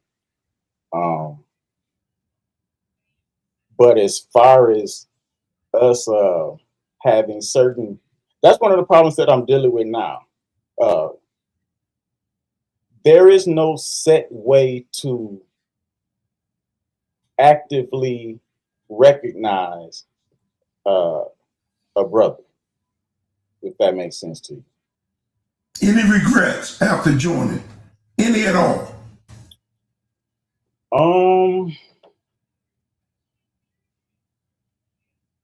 I would say my biggest regret, I know it may sound cliche-ish, but not joining earlier. It's a guy in our lodge, just the worshipful master right now. He's been in Freemason, I want to say since he was about maybe 15. Hey, Apostle, I like his answer to your first question. I don't know if it was the first question, maybe the second one. When you asked him, what does Masonry do for you? Yeah. I like that question, his answer. And by him answering it, I think Hebrew Israelites need to go through that. The Mason. Because one of the things he talked about is discipline. He talked about discipline, brother. Yeah. But discipline manifests itself. Most of the Hebrews I've met don't have that. Discipline manifests. Did you hear what I said? I ain't asked you about what it manifests. I'm saying most of the Hebrews that I've interacted with don't have discipline. Like I say, discipline manifests in different ways. They might not have it because of personality. Say, for instance, but I have plenty of discipline. You just don't see it. You don't know it. Because we argue back and forth. But I have plenty. Listen, I've carried a gun. No, you ain't got to do all that. You ain't got to say all that. That takes. I'm quite sure everybody on this panel carried the gun. No. See, you don't understand. That's the discipline you lack. See, you lack discipline yourself. You don't always listen. So the point is, there's certain responsibilities with carrying a gun professionally. I'm quite sure we all know the responsibility of carrying a gun, Apostle. Not professionally. No. Most people don't. Most people do not know. That's why they get jammed up. Even a lot of cops don't know. That's why they pull the revolver and shoot it when they shouldn't be. Because they don't have discipline. Okay. But discipline manifests itself in many different ways. So for you to throw a crack at me because I'm an arguer and I enjoy it and I don't take crap from you or nobody else. Oh, I got discipline. Go ahead, Apostle. You could ask my mother whether I had discipline. Yes, sir. Yes, sir. I respect every elder that ever been on this show, more so than you or anybody else. Anybody else. I've seen it. The disrespect that elders get. From me? From all depends on what the elder is. Nah, you ain't never seen me disrespect the elder. As bad as not, but I've seen it. Not from me, brother. But I've seen it. Yeah, we all seen it, but you ain't seen me do it. If you didn't see me do it, then don't even say it. But it took me to say something. You didn't say nothing, and they were your guests. Like, who you talking about? What's that dude named Bowen? Something. Bowen. What's the dude's name? Rob Bowen. Yeah, what about Reggie? Reggie did Walter Williams? You saying Walter Williams? You name who? The elder that was him and his wife that were Moors. I know that one. He was totally disrespected. By who? He was disrespected by who? Rob Bowen called up on the show and disrespected the elder. And his wife, in front of his wife. Look, go back and get that tape. All right, we got to move on. Go back and get that tape. All right, let's get back to the questions, y'all. All right, let me go on over to my man, Dr. Reggie. Thank you. Dr. Reggie, what you got? What you got for the brother? Okay, so my good brother Fedup Fedup Mason. Fedup Moore. Sorry, Fedup Mason. Because I was going to show something from Dolo the Moore, but I want to ask you: have you ever read Dr. George C. James' Stolen Legacy? I think maybe in around 2016. I think I did it. Okay. Wow. Okay. So, what do you think about the CHS? Sorry, I got something else on that I gotta pause. 1 second. Okay. Yeah. What do you think about CH Vale? I don't remember it, honestly, Reggie. I don't remember. Okay, so he gives the 10 virtues: control of thought, control of action, steadfastness, purpose, identity with high ideas, evidence of mission, culture, spiritual order, freedom from resentment, facing the teacher, facing your own learning abilities, and preparedness for initiation. Have you ever heard that? All of what you just said? 10 virtues, yes. Control of thought, control of action, steadfastness, purpose, identity with high ideas, evidence of mission, culture. Vaguely. Some of it seems to be ringing a bell, but not necessarily all of it. Okay, because C.H. Vale is he was a master mason. I don't know. I got to go back and find out what lodge. And so when we really started learning about masonry, from a historical point of view, Dr. George C.M. James, who wrote in the 40s and 50s, he was the introduction to our understanding of the legacy of masonry that was borrowed, he says stolen, from ancient Egypt, and he gives us a few things from his understanding of what C.H. Vale wrote publicly about how to master yourself. And so what I read was these 10 virtues that are supposed to make you God-like, but you don't follow that. Like, let's say control of thought.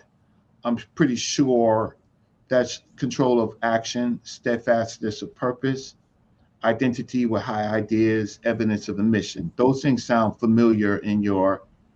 Do those things sound familiar to you? Somewhat. I wouldn't necessarily tie those with Freemasonry, but some of what you said, I mean, it sounds like it's a good idea to be able to control your thoughts. And, you know what I mean? Okay. I'm going to show you something interesting. We have a brother. He's a good friend of ours. And he's come on the platform in the past, and he's one of our people that talked about more signs and symbols and secrets. So, can you show my screen? Great. So let me just play. Wait. Okay. So let me just go to the beginning of it, if I can. Do you recognize? I'm just trying to get you to see if you recognize any of this stuff, right? I'm not going to play the sound. I'm, but Okay. you recognize any of this stuff? Do I recognize his hand gestures? Yes. Not in our lives, no. That's like stuff that you could find online. Like that. Yeah. Made up stuff, Reggie. No, I'm not. I'm gonna stop my screen. I just wanted to see if So he would recognize. so If some he of that recognized. some of Don't that say it's made up, Star. yeah, I mean, Dolo is our friend. You know. some of that is Yeah, stuff. shout out to Dolo more. Yo, I got to bring him on. I ain't hear from him in a minute. So, He our so friend. some of that stuff is, if I'm not mistaken, is part of Cernoism, which was in my presentation. Some of those hand gestures that he was doing, but that's a clandestine or irregular organization, so they're not recognized uh, by us. So Okay. So no, I want you to come back because you have to come back because we have to talk about when you said that there is no secrets and you're talking about brothership and fellowship. I'm very interested in the role of Masons and the Masonic lodges in the slave trade because the French and the English, two groups of two different societies, both of those groups participated in the slave trade so much that the French partnered with the Americans and certainly partnered with George Washington and that type of masonry, and then it goes to Benjamin Banneker designing the Capitol Hill or Washington D.C. based on I guess principles, maybe operative principles, maybe both operative and speculative. And then there's somebody I don't really deal with, but he's very popular. His name is Tony Browder. So Tony Browder, he talks a lot about masonry in America. He does tours to his credit on that. But I'm really interested in the fact that you said there are no secrets, but the British and the French were competing empires, and many of them influenced the governments. And so there must have been secrets because those two groups of people were enemies. And in the middle of them was the African slave trade. So I'm really interested, maybe not now, maybe the next time that you come on, you can share this because I don't think that the fact of the matter is that there are no secrets. I'll definitely I'll start my research today, Monday. I can start my research tomorrow, and yeah, I'll get back with you.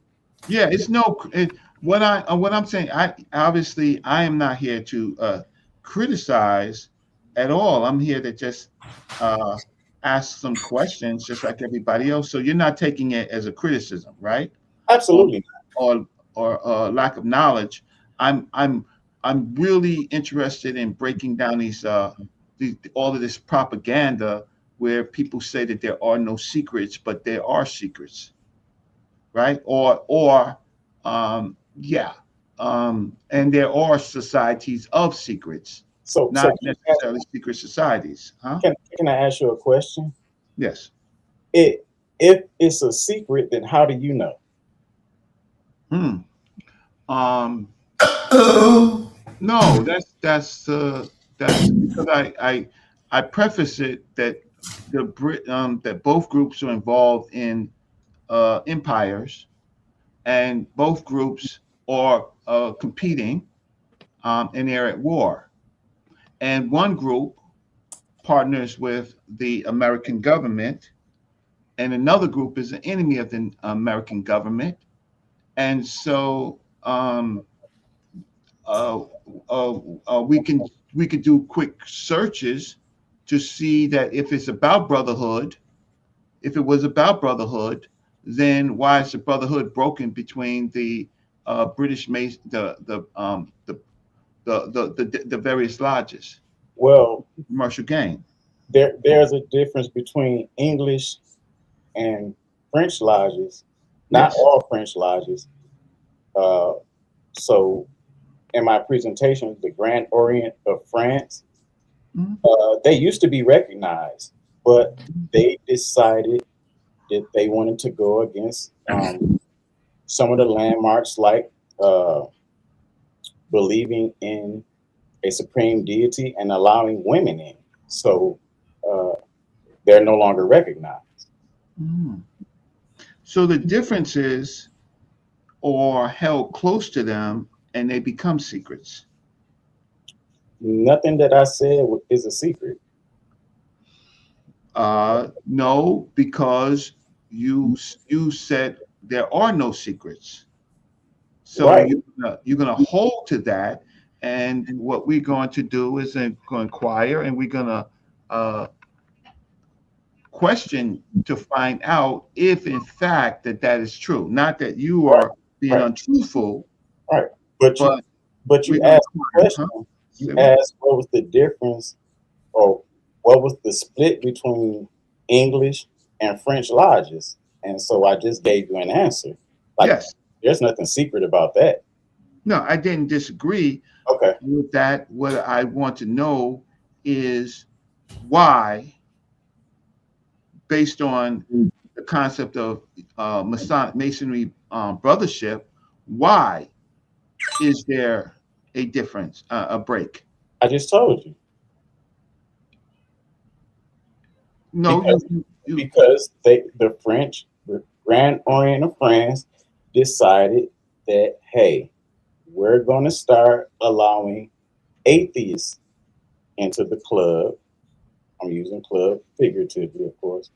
And we're going to start allowing women. yes, So, that's you said women first. I heard that the atheist part I did not. so, So so what they did was they decided they didn't want to hold to the tenet that you must believe in a chief deity. So that's where the split came.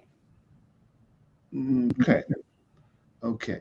So we are going to next time you come, we're going to explore, because I think this whole thing of that there are no secrets. Everybody has secrets. You can't get over that.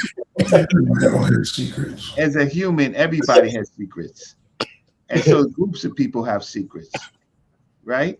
Okay, so when you say secret, are you saying you're? I think we're looking at it from two different points of view. Um, when you say secret, like you just said, everybody has a secret or two. Are you talking about mundane secrets, or are you talking about world changing or uh, life altering secrets?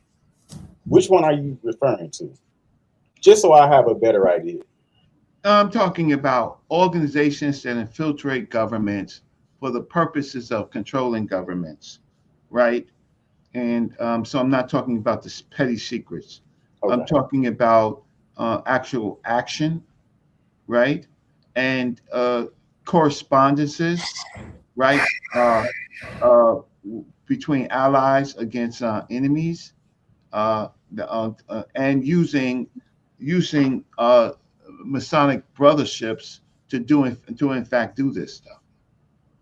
That's Um, what I'm thinking about. if I'm not certain, but I do believe that even during the I want to say maybe the Civil War, there were Freemasons on both sides. That's correct. And part of the reason why the warring factions were able to stop and gather their dead was because there were Freemasons on both sides. That's correct. Yes, Freemasons have been a part of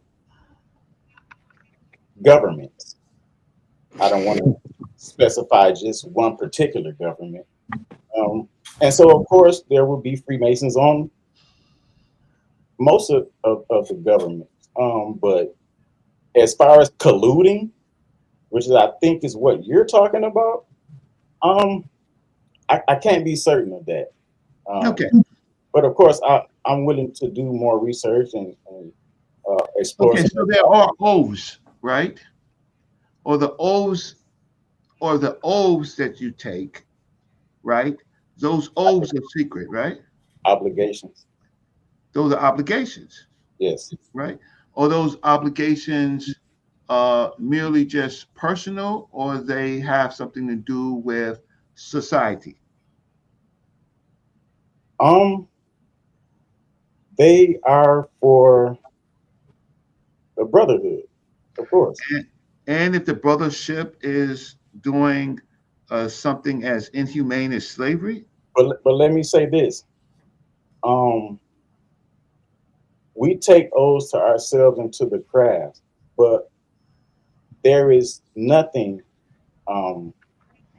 there's no oath that we take that says that we must do something illegal to protect a brother. There's nothing in any obligation that we take that says that. So why is the need for violent penalties? The penalties were Let's in, I want to say, the early 2000s. In the southern jurisdictions, I think they were done away with before then. So we don't have any penalties anymore. And for the lodges that do, I do believe they're simply symbolic. Like in certain traditions, you may not take out something that's no longer needed. You leave it in because of tradition. Mm-hmm. So you're saying that there are no longer any violent penalties for breaking oaths? Correct. And are you familiar with all the oaths? Or, I mean, you're very high on the ladder, and it's very rare for someone, for even Masons, to identify themselves Masons unless they're walking out of a Masonic hall, right? And so we would not know, and you're not dressed in any regalia at all. You're naked. We would like to see in your Eddie Murphy's greatness. You know, we would like to see you in a uniform, huh? I think I got some pictures of me in the lodge with some of my regalia on. Okay, you got a lot of regalia, right? Yeah, you're very high up, right? No, so one thing that we have to do, though, we have to stop saying high up. There's nothing higher than a Master Mason, which is the 3rd degree, Blue Lodge. The appendant bodies are lateral movements. Yes, I am a 32nd degree Freemason. Exposing yourself. There's nothing to expose. Well, most people, they don't. They say to be a Mason, to know a Mason, you have to be a Mason. So most of those sayings and all that is from like old back in the day stuff. Like nobody. So people may still practice it, and they may say, "Well, if I tell you, I gotta hurt you, or I gotta kill you," stuff like that. I mean, yeah. All right, Reggie. We got to move on. We got some new people. Bear Johnson, you got to turn on your camera. Let me see who you are. I was having fun. I know. Yeah, I wanted to know if the brother could clear something up. Hold on, brother. I'm trying to get through. I need to see who he is. I can't see you, brother. I can't see you. I ain't gonna be able to let you up if I don't see you, man. All right, let me go to Ashe first. Ashe just coming in. Peace, brother Ashe. What's happening?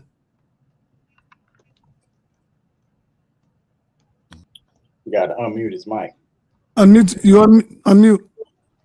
Yeah, I know I got back muted. But I just heard, you know, first of all, I say to the panel, second, heard you guys up here speaking about the secrets within Masonry, things of that nature. I want to first ask the brother, are you familiar with Hiram Abiff? Yes. Okay. And within the Hiram Abiff ritual and the historical account, there was a secret that the men were seeking from Hiram Abiff, right? A secret that they were hiding from Hiram Abiff? No, a secret that they were seeking from Hiram Abiff. Oh, yes. Right. So within the third degree, there is a reenactment of the Hiram Abiff ritual with, of course, the death, resurrection, and of course, the retaining of that secret knowledge, some say, just of that quote unquote secret. So when the brother Reggie was speaking about the secret, there is a secret within Masonry, you know what I mean, or a secret or a mystery system, if you would, within Masonry. We can't deny that. I absolutely deny that. So I also said one of the things that we can't openly discuss is verbatim ritual, right? Handshakes, body gestures, signs, those are things we can't openly discuss unless you are a brother. There is no mystery system in Freemasonry. If you can provide me a source that says that there is, I can break down that source for you if you like. I don't know if we'll be able to do it now, but you can put it in the chat. That there's a secret within Freemasonry? You said there's a mystery. So that's what I wanted to get into, Ashe. I'm glad you brought that up, because there is something implied there, and I was waiting for everyone to speak before I got to it, because it is what connects the speculative Mason and the operative Mason. And I tried to hint on this when I brought up Hiram Abiff earlier. Ashe, I did bring up Hiram Abiff earlier and brought up these same points with him, also adding the Canaanite aspect of Hiram Abiff. But there is an implied secret. There is an implied teaching and system there, and it does relate to the Egyptian mystery system. So that's what I wanted to get into, because geometry is that implied secret. It's the analogy and allegory used for one to construct themselves as a better person. The construction analogy that a Mason uses to better themselves, they use terms of building oneself up. Well, in building, you use geometry. It is the same geometry that the operative Mason literally builds when they literally build the building and temple that the Mason walks into. So the implied secret might not be the literal secret, but the implied secret, that's what the apprentice would be seeking from the master Mason, the mathematics of the high geometry used to build the temple, right? Solomon's ring to build the temple. What do you use to build the temple? Geometry. So from Solomon's seal, the implied geometry from the angels is there. So that's what is implied. And actually, I wanted to do a series on quantum spirituality and sacred geometry for my next presentation on here. So I think the geometry aspect of this is very important. So be on the lookout for my next presentation, because it will be sacred geometry. What was his reply when I asked him what benefit do he get? God energy. Peace, brother. Do me a favor. Find that source that you're getting your information from, and let me read that. Because what you're saying is just simply not true. Geometry is not a secret in Freemasonry. Everybody knows that. I didn't say that. I said implied. System in Freemasonry. Yes, that's actually my point, brother. The compass and square, which is a mathematical tool used to create geometry, is put on the forefront. So that is actually what I'm saying, is that geometry is the central theme there, and it's the not so secret. It's not a secret. Right. My statement was to say that it is central to masonry, which you kind of just said yourself. So the secrecy aspect and the conspiracy. Hold on, let me just land my plane. The conspiracy aspect of secrecy separate from my statement. I'm not implying that you guys are some secret devil worshippers that use geometry to worship the devil and Baphomet. So don't put my statement there. I do want to highlight the real aspect of geometry and how it is used to build temples. The allegory that masonry uses to build oneself up. So that's all I'm bringing forth, is that you can extract something real from the allegory of masonry, and it is geometry that is used by practicing and operative masons. So I'm just highlighting, just as you said, how geometry is something elevated and celebrated in masonry. Right, I get you, but that was something different than what the question was. But yeah, geometry. But wasn't that on the same lines of my question that I asked you what benefit? Hold on. Y'all know y'all got to raise your hand. I got people here. Let me bring on Bear Johnson. What's going on? Peace to the panel, brother. So Peace, geometry is not the central. So when you're a Mason, you become a lover of the 7 general arts, liberal arts and sciences. Geometry is one, music is another, art is another, grammar is one. So there are many components of and variations of being. So the geometry is not the center. And when you guys were talking about Hiram Abiff, the other brother that came up here with the hat on, Ashe, you were talking about the master's word that was lost when we talking about Hiram Abiff. So the brother he explaining, but he not going into detail and in depth, because certain things, like if you're not privy, you're just not privy. So you know, a lot of his answers may seem elusive or evasive to you guys because it's not a secret. But again, it's like if I'm in a room with my brother and I'm talking to my brother and I'm telling my brother personal things about me, my brother should not go out. I mean, in my blood brother, he should not go out telling the world what I just told him. You understand what I'm saying? For the rest of the panel, besides the brother. Are you a Mason, brother? Yes, sir. Oh, okay. Yes, sir. I rock with what the brother rock with. There you go. So Reggie wanted to see some regalia. There you go, Reggie. Thank you. There you go, Reggie. Where's it at? Oh, my crown. You want to see my crown? I'll put it on for you, brothers. There you go, Reg. Yeah, he's looking smart. He's looking smart. Huh? You know what I'm saying? There you go, brother Reggie. Brother Reggie, that's for you, brother. There you go. Okay. No, that's fine. I mean, you do have regalia. You're looking good. I had uncles. I have members in my family that they would show their family when they for whatever reason they wanted to show the family. So thanks from showing how can I say you're looking plain, but then you put on your knight's armor. So something like that. Yeah. You're a soldier. Something like that, brother Reggie. Something like that, bro. All right, you still got more. You still got more, or you done? Oh no, that's it. I just wanted to touch on the Hiram Abiff. I'm listening. I got a question for the brother. Oh, so let me do. Brother, I do got a question. So earlier when they asked you about, when Brother Apostle, when the elder asked you about the mosaic pavement, he said the checkerboard floor, but it's called the mosaic pavement. Can you give me that answer one more time? I said it just represents the duality between good and evil. Okay. I can accept that. That's it. Go ahead. I figured you would. All right, there you go. Maroon Nation, what's up, brother? Peace. Peace. Okay, I have a question. If there's no secrets in Freemasonry, what is the purpose of a cipher? Of a what? Of a cipher. Are you talking about as far as remembering ritual? Yeah. The cipher, you know what a cipher is, right? Yeah, so certain jurisdictions don't use cipher. Like in Michigan, we used to, but we don't anymore. Why is that? One at a time, Apostle. Let the brother finish. From my understanding, is No, brother. Stay with the brother, Marone Nation. All right. Come on, Marone.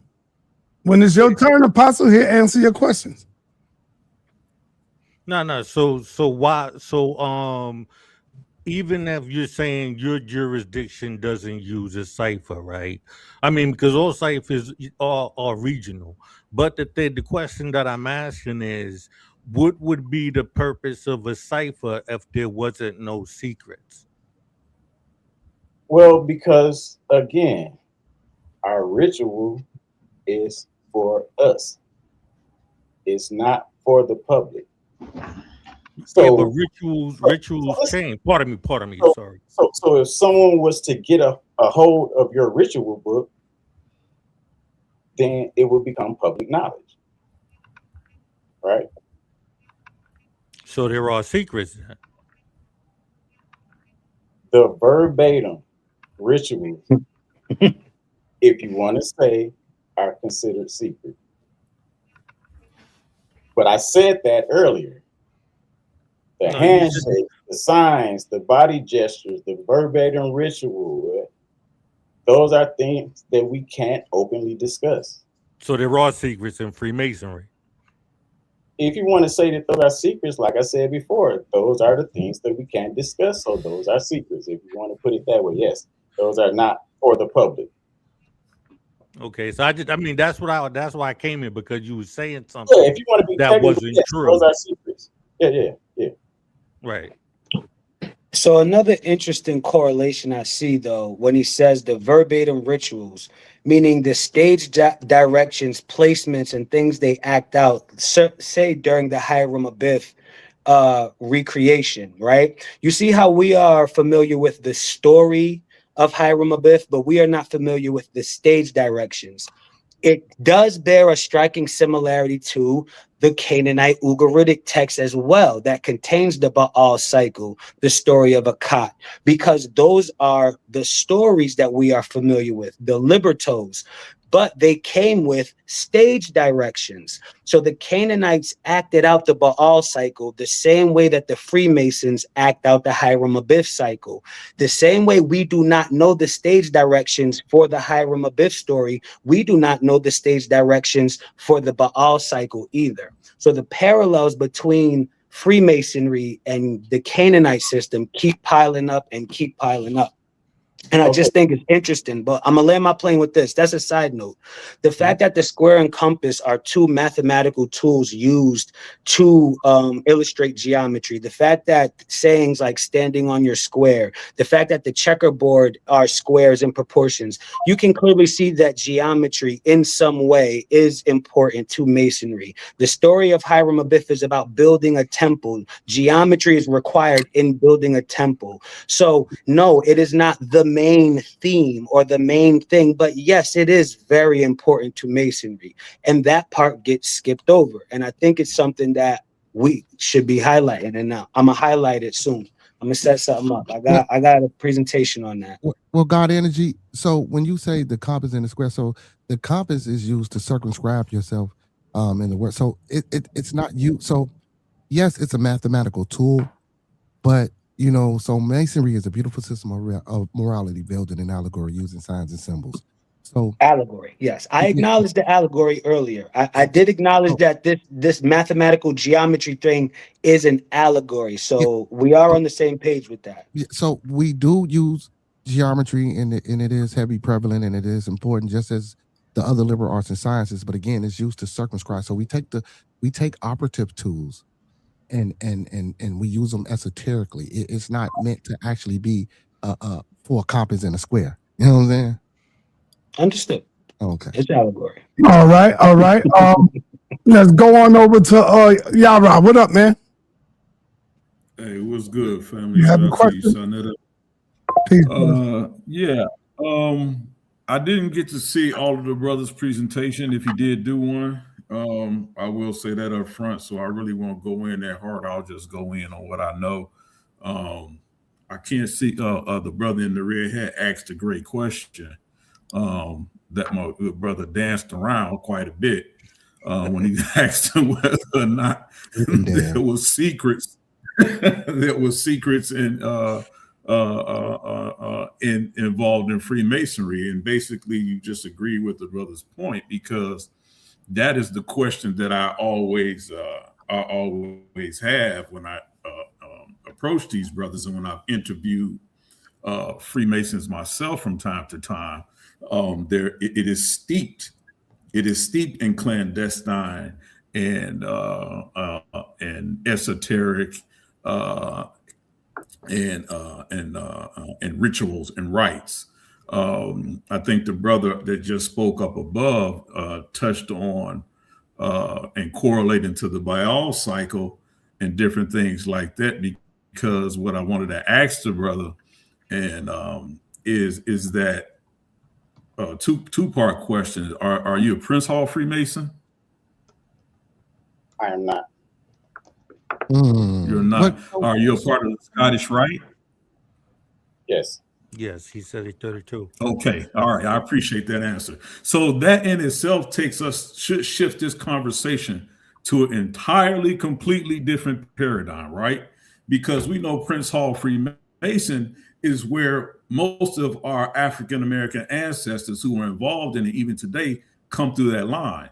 When you start talking about the Scottish Rite, now you're talking about a completely different understanding that did not come down through our people, right? Okay. That came down to a completely different system of people. And actually, if you ask anybody, especially my brother with the bear sign behind his head, you guys, there are different rituals, rites, and practices that those two groups do not share with each other. I know this for a fact. I studied it. I've talked to them. I interviewed them. I'm going to ask these brothers as well, because both of them claim to be Freemasons. I don't know if the other brother behind the bear sign, are you a Freemason? I am. I don't want to assume. I am. All right. Are you a Prince Hall Freemason? I am, and I'm also a Scottish Rite. Oh, you're okay. So now, so here's the conundrum that we have, right? So let's talk about it. Do you guys ascribe to the deity Jabulon? No. So first of all, what you have to know is the black. I'm asking the brother that just started laughing. Do you ascribe to that deity? No, I don't know that to be a real deity. I know that was part of some conspiracy theories back in the day, but no, I don't subscribe to it if it is real, but I don't think it is real. Okay, well, I don't see how you can claim to really be a part of the Scottish Rite, because they hold to that dear and true today. Can I share my screen, sa.neter, real quick, and then I'll leave it alone? So Elder Yara, again, what I want to explain to you.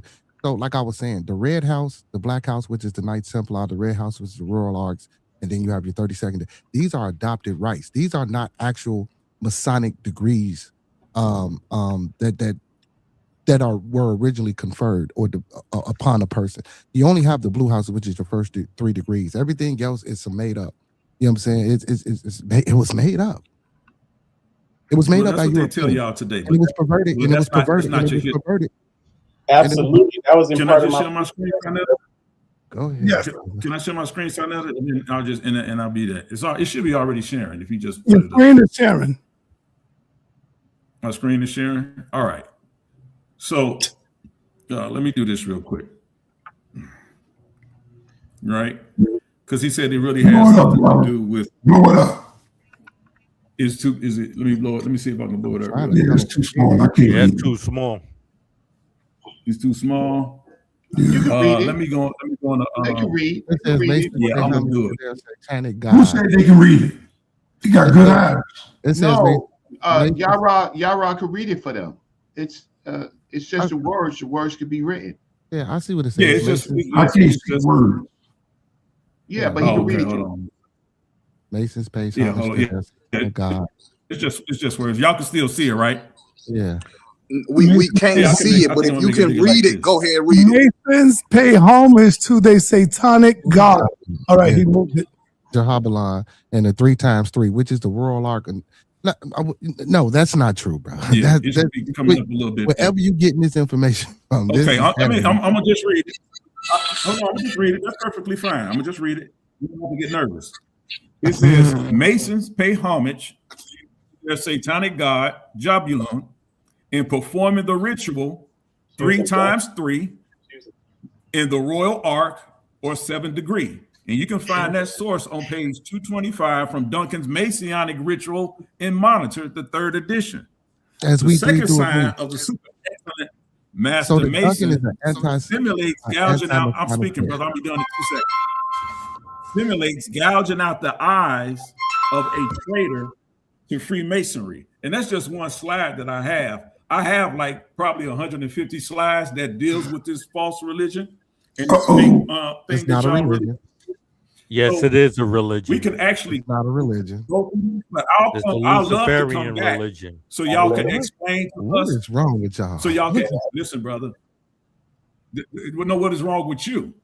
Because the problem is that y'all latch on to something that probably you got from your uncles or your uncle's uncle. So do you know I get it. we come from ancient Kemet? Do you know this?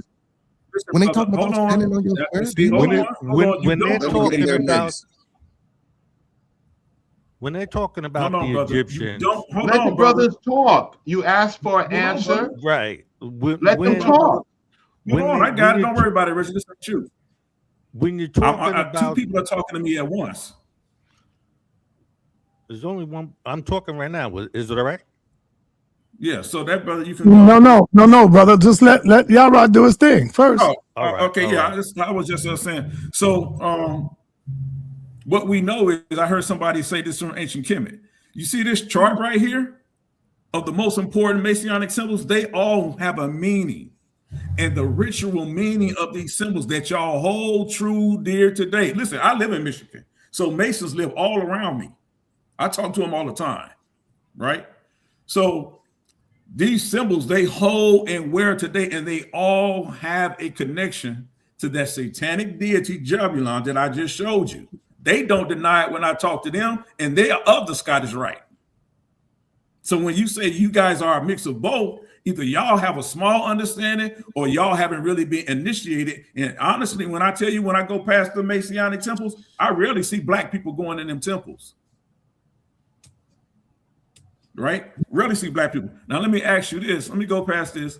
I want to show you something because the brother said it comes from ancient Kemet. Let me see if I can find it real quick. Because I really would like to talk to you brothers and go through it. Because I see this symbol right here, brother. You see that right there, brother? Yeah, that we symbol see it. right there that you have up, that has a meaning. That don't come from our people, bro. That don't come from our people. That don't come from the black man. That came from white supremacists. That came from white supremacists. Hitler used the same symbol. He also used the swastika that came from ancient. So when you start talking about, he also used the swastika that came hold from on, bro. as well. Hold on, brother. Yara, I think Yara's trying to bait somebody into a Mason debate. That's what's up, Yara. Let's go, baby. He don't want it. He don't want it, son. He don't want it. When you talk about the swastika,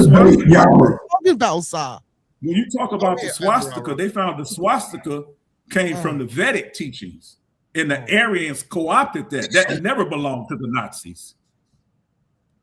Okay, it was called a circle or a cross. Damn, y'all had a presentation ready. He had something ready. So when we look at these symbols that my brother is using on his flyer, and that he support, you see, it got the same thing. That 32 that comes from what we know is the serpent priesthood, and I can take you back into history. It did not come from ancient Kemet. That's a lie that they used to co-opt it. All right, Yara. I ain't tell you to come on and do a presentation. Go along with it because I got it. All right, Yara. I ain't asked you to do a presentation. So yeah, so I'm cool. That's if you want to call out. Hold on. If you want to call out the brother, call him out, and you can get a nice discussion with the brother. Hey, Yara, I got one question for you. Who's that speaking? It's Fedup. Oh, go ahead, Fedup. So, would you agree that one symbol could be used by two different groups and mean two different things? Yes. Not when it comes to Freemasonry. Anything but Freemasonry. No. Oh, that's crazy. All right. Anything but Freemasonry. Because anything but Freemasonry. No. All right. Let me go to the Scottish Rite and Prince Hall Freemason. They use the same symbol, the same meaning. All right. Let me go to Bear Johnson and see if you want to respond to what Yara put up. It's just nonsense. It's just nonsense, man. You know what I'm saying? Would you have a discussion with Yara? Yeah, I would love, you know what I'm saying, that I would just, a polite intellectual discourse. Okay, so do me a favor. Put your number in the private chat. You know how to do that, right? Yes, I got you. Yeah, so I could contact you. Don't worry, my brothers who are Masons. These Hebrew Israelites, they got to prove their own book. Oh, trust me, I know. Trust me. Leave my Israelites alone right now, Dr. Reggie. Stop, man. Leave my brothers alone, man. Freemasonry laws is lost. The laws are lost. They're in Babylon somewhere. The Torah has been lost. All right, Dr. Reggie. Hey, Reggie, you still got to prove to us that you're a full black man, because I don't think you are. All right, y'all, hold on. Everybody, hold on. Let me go to Apostle. Apostle had his hand up first. Then I go to you, Ashe. Thank you, sir.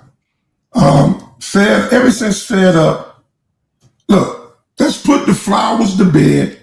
Let's take the violin and put that aside.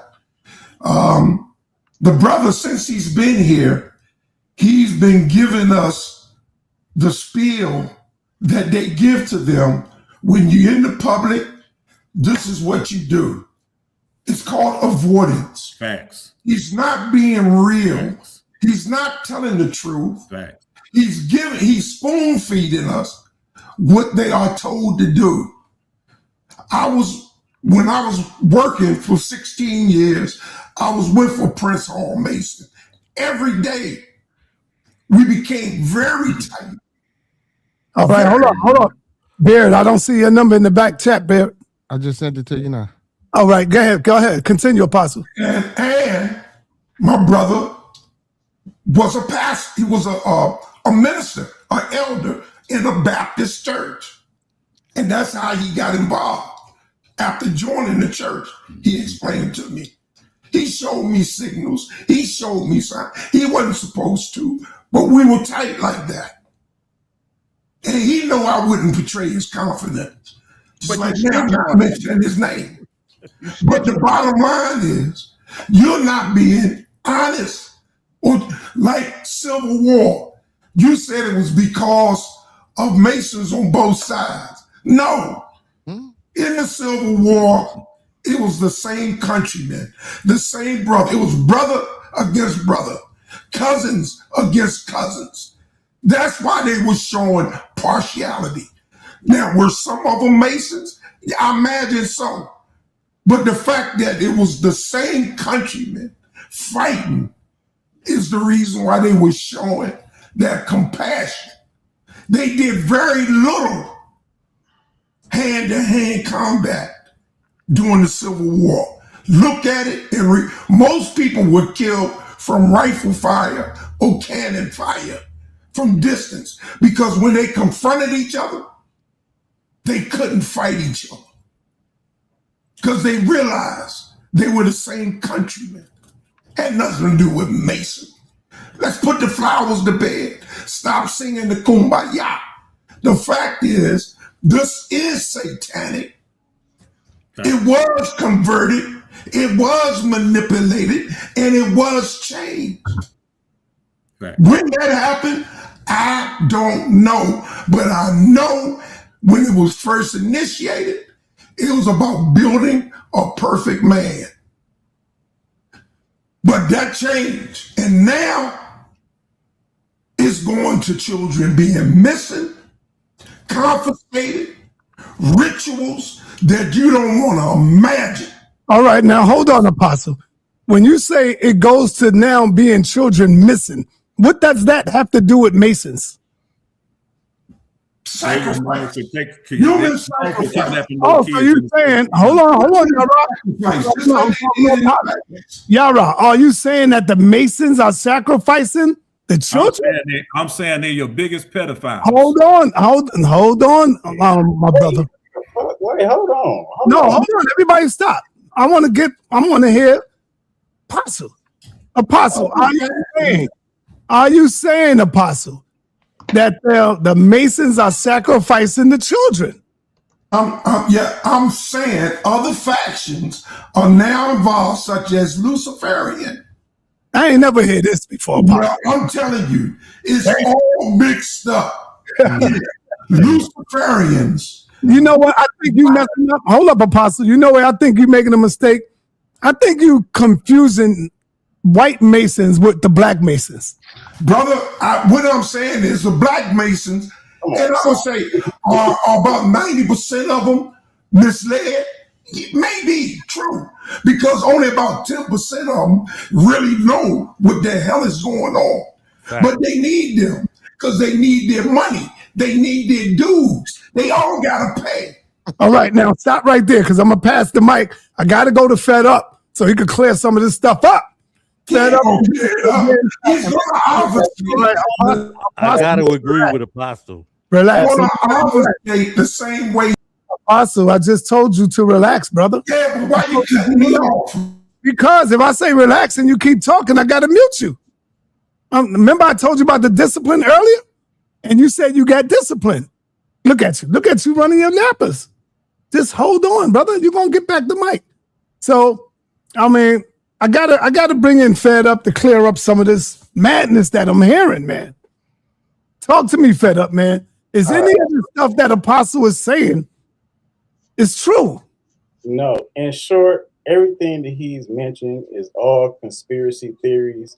And at this point, I would ask him to show and prove with credible sources. Everything that he said. There you go. I'll take now for you, Elder Yara, put your face back up here, man. Him too. All of them. I gotta say this, Yara. Put your face back up here. Don't be scared now. Yara. Okay, now look the camera in the eye, brother. I want to see you, man. There you go. Now, Yara, you see how easy it is for y'all to bang on other groups like the Masons, like the Nation of Islam, like the Muslims, like the Christians.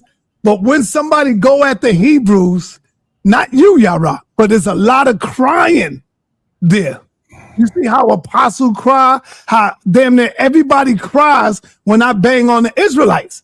But it's all right for y'all to just bang on every group that y'all not a part of. You see where I'm going? Hell no. Answer. Unmute yourself, Yara. And then I'm gonna let Bear Johnson clear some of this stuff up too, man. Come on, Yara, talk to me. Yes, we supposed to do that. That's what we supposed to do. Because all them groups you just named, they all the same. Yeah, but when somebody bang on the Israelites, y'all get all caught up in your feelings, brother. I might get caught up in our feelings.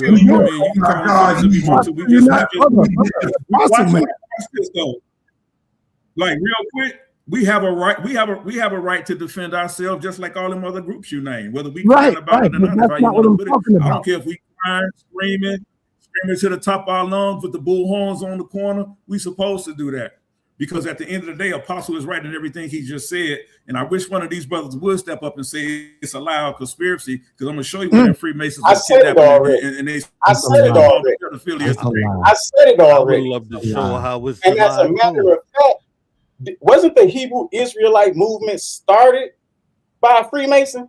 Wait, when at that. No, it wasn't. Time to go in now. Absolutely, it wasn't. You want to have that one? Because I had that debate with Rob Bourne already. I'll bring it. I can do that right now. It's documented. I can do that right now. What evidence did you use to go against it? No, it wasn't started. It wasn't started. It wasn't started by a Freemason. You want to talk about it? And see, here's the problem that they have, right? This and sa.neter, you make the mistake, sa.neter, when you saying you think Apostle was talking about black Freemasons and not white Freemasons. The brother just admitted both of them. When I say Scottish Freemason and in the York Rite, those are all white folks. Oh. Yeah, that's truth. All right, Yara. Let me go on over to Beard. Let me go on over to Beard Johnson, and then I got Dr. Reggie. Beard, let's go. Yeah, I must be a trans white man then. You got to clear some of this stuff up. Apostle have accused the Masons of sacrificing the children, the babies, brother. Where do you think he get that from? He get that from the internet. He get that from all type of conspiracy theories, man. They get this, they pull these things, man, and they look at this shit. I mean, they look at this stuff on the internet, man, and they just grab hold to it and they just run with it, bro. Just like when brother Yara put up them eagles, and bro, no, you're absolutely wrong. Now you're coming at me with modern, and let me tell you about the Scottish Rite. So it's not that now again. You can start Scottish or you can start York. You can go up the ladder one way and you can come down the ladder another way. So Scottish Rite Masons, they like to take the reverence of being the most the intelligent part of Freemasonry, whereas they don't do the rituals. They don't go through the rhetoric of you know what I'm saying. All this stuff y'all was talking about, like tapping the flow and the ciphers and all that. You know, they more focused on the history, where it comes from, and how to make it better versus the York, right? Where you might be an initiate and go through certain initiations and, you know, see and learn certain things. But no, we do not sacrifice children. I have plenty of children. I have a lot of kids, and ain't now one of my kids getting sacrificed, brother. Ain't none of my brothers who have kids, ain't now one of their kids getting sacrificed, brother. And I'd have been all over the world with this. There you have it. Dr. Reggie, what you're hearing right now coming from the Israelites, what do you think is going on here, brother? They're trying to crucify the Israelites, brother. I mean, they're trying to crucify the Masons, brother. Yeah. So the basis of most modern governments, their laws, come from that savage Hebrew laws, right? Certainly when it comes to colonization. So, of course, you have Samuel 15:3 that commands Saul, now go and smite the Amalek and utterly destroy all that they have, slay both man and woman, infant and suckling, ox and sheep, camel and ass, right? Their whole thing, they should never, the Hebrew Israelites here, should never talk about human sacrifice. They should never talk about grape, because all more sophisticated peoples are trying to clean that up out of our governments, right? So they actually believe it's true, and if they had their way, they would be sacrificing us and our children to Yahweh, following those laws, because they believe every word of it, and there should be no change. Now, you know what, Dr. Reggie? Yes. I gotta agree with you. I don't know if Apostle or Black Sage said this, but I remember Selah Shalom asking them a question. And the question that he asked him was, would you sacrifice your child if Yahweh wanted you to? And damn near all the Hebrews said yes. The Nazareth said yes. Would you ask that question, Black Sage? Black Sage, was never asked me something that retarded with his dumb ass. Apostle, what about you? Would you ask that question? I was asked and answered. No, Yahweh would not tell me to sacrifice my child. Okay, all right. But he did. But he did in the Bible. He never did. He never asked me a liar. to sacrifice. All right, everybody. Yahweh demanded child sacrifice in the Bible multiple times. No, he did not. It's in my presentation. Yes, he did. I don't know about Yahweh. Yahweh never did that. All right, Apostle. Let me let Reggie finish. Let me let Reggie finish. Go ahead, Dr. Reggie. Hold on. So the Bible says, Apostle, discipline. Let me bring Reggie back on. Go ahead, Reggie. Can I at least answer the question? You already did, brother. Go ahead, Reggie. So your Deuteronomy 20:16-17, but of the cities of these people, thou shalt save alive nothing that breatheth, but thou shalt utterly destroy them, namely the Hittites and the Amorites, the Canaanites and the Perizzites, the Hivites and the Jebusites, right? Deuteronomy 7:2 uses the same language. Israel, that's you, must utterly destroy them and show no mercy. Now, you don't have the right to come on and talk to these brothers in any type of way because you believe this. This is your book. And also, there is a Coptic text that's in the Met Museum, right, that says that Abraham did in fact kill his child. So you, this tradition of lying and changing the books, but you believe it every word for word, you converts. So we have some guests on. We just wanted to ask them some intelligent questions because they were good enough to come on our platform. They did not have to, but it seems that they need to teach the savages like we do every day on this channel. So you have a book that is the basis of slavery, the basis of lying, the basis of graping, the basis of all the ills because your God, in fact, did it, right? And you justify your God and you justify the people that believe in your God. And you're going to come on this platform again and attack another group of black men, right, who want to give us some information. How dare you, you savages, you converts? How dare you? All right, calm down, Dr. Reggie. Reggie, you're the only savage on this platform. Believe Reggie, that. go take a bath. With your queasy ass up. You're the only savage. All right, calm down, calm down. Reggie's hitting the nerve. I want y'all to calm down. Hitting no nerve. Reggie's lying on the scripture. Apostle, I need you to have some discipline. That was not psych. Apostle, you're the oldest, you're the elder here. I need you to have discipline. I've been calling on you. I've been giving you fair share. So please have discipline. Let me bring in. No, you haven't. You've been cutting me off, and you like right now. I'm cutting you off again. See, you don't have the discipline, brother. You're the elder. Please show some discipline. Go ahead, brother. I say. Okay, I say. So what I was gonna say was I agree with the first half of what Apostle said. As far as it seems very programmed. As far as the answer that we you say you agree with Apostle. On the first half, not with the whole. It's all right. Not with all of the child sacrifice, all that stuff. Like that's kind of far fetched. But when it does come down to like the answer that we get, and definitely seem a little artificial, like they pre-programmed. I definitely I'm getting that vibe too. What I was going to bring to the table was that I heard one of the Masonic brothers say that all of the other Masonic lodges basically were like made up, but every speculative Masonic group is made up. It has to be by definition because it's based off something that came prior. Literally, if we go look at ancient Kemet even, and we go look at like the brother even brought out like the Canaanite, you go look at these figurines and we go see the stances and we're going to see the regalia fire, the sash that they wear, similar to the apron that's worn in masonry. When we get down to the building of the temples, like the brother also brought out God Energy part of Bomb Squad, that was great. Even going back even further, when we go into like Mesopotamia and Sumer, and you can look at what's going on in Babylon, as far as the building and the master mason there. So it was an actual thing that was going on. Like you're speaking about operative. Anything coming after operative, far as putting all of these metaphysical definitions on compasses and squares, and this means that, all that stuff is made up.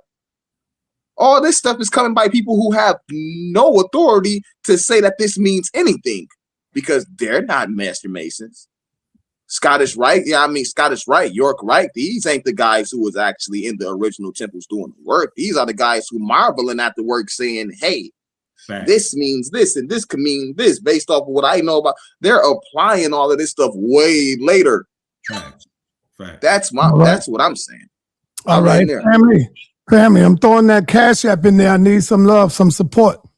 I need some support today. Please show some support today. All right. So, let me go. Hold on. Okay, let me go to Maroon. Who is that speaking? Can I say one more thing? because I kind of know what he finna say, Sa. And I'm kind of tired of hearing that he keeps saying like source this, source that. When Yara showed the source, they ain't do nothing but deny it. So the whole where's the source, where's the source, where's the source, that need to end. Because y'all don't care about the source. You don't even care. He showed pictures with words. He didn't show a source. The source. I gave you page, the name of the He gave you a page number of the book. All right, everybody, hold on. Let me go. Maroon Nation. You got the floor, Maroon Nation. Okay. I wanted to first say that we're looking at a system of basically starting its own system of religion. The religion is Luciferianism. Right now, this is coming via the British Empire and British Israelitism.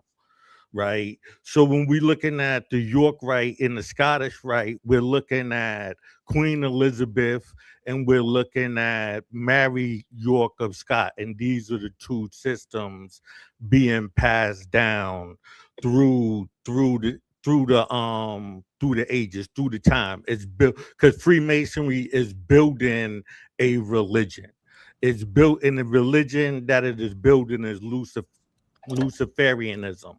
If you was to look up Luciferia, you would see that it is a female Latin empathy meaning light bearing, but it is also the Greek god Pluto the daughter of the Greek god Pluto, invented by Spencer and the Fairy Queen. But if you looked into the Fairy Queen, you would find out that that's Queen Elizabeth, and this is their system being created. So it's taking time. It's not something that happens overnight. So when you hear brothers like Apostle saying that this is a Luciferian system, I would have to agree with them 100%, because like I said, if you can look into, even if sa.neter allowed me to share my screen real quick, I got some slides right here that I can show. No, just talk for right now, Reggie. I need you to take over right quick. Hold it down for me. Okay, wonderful. So I want to get back to the two guests that came on, Fedup and my good brother Bear. How y'all doing? Thanks for coming on the platform. Beard. Thanks for engaging in our conversation. Based on your training, you can see some of the stuff is really okay, I'm not going to make a critique on it, right? So we need you to kind of help enlighten us, right? You're both part of, one of you are part of what we call the Scott Lodge, and the other one is Prince Hall and traditional lodges, right? What is the given what, and this is probably the reasons why you joined Lodge, for order. How do you think about what you've been hearing on this platform? Do you think these are trained men with patience, with understanding, with virtues, right? And then talk about their questions. So I want to talk about their moral caliber first. What do you gather from what you've heard, given that you're a guest? You want me to go first, Brother Beard? Go ahead, Fedup. Go ahead. All right, so I would say most of the people on this panel, as far as morality, I'm not here to judge anybody's morality. That's something between them and their God. That's what they have to deal with.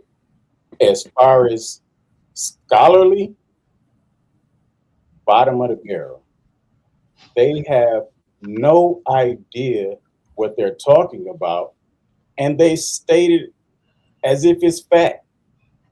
They read a couple books that maybe a Mason wrote, maybe he didn't. You guys don't have any Masonic authority books. You just find the stuff on the internet that goes against Freemasonry. all of these are conspiracy theories that's been debunked a million times. I don't understand. It's mind-boggling to me, Brother Reggie. Go ahead, Brother Beard. Go ahead.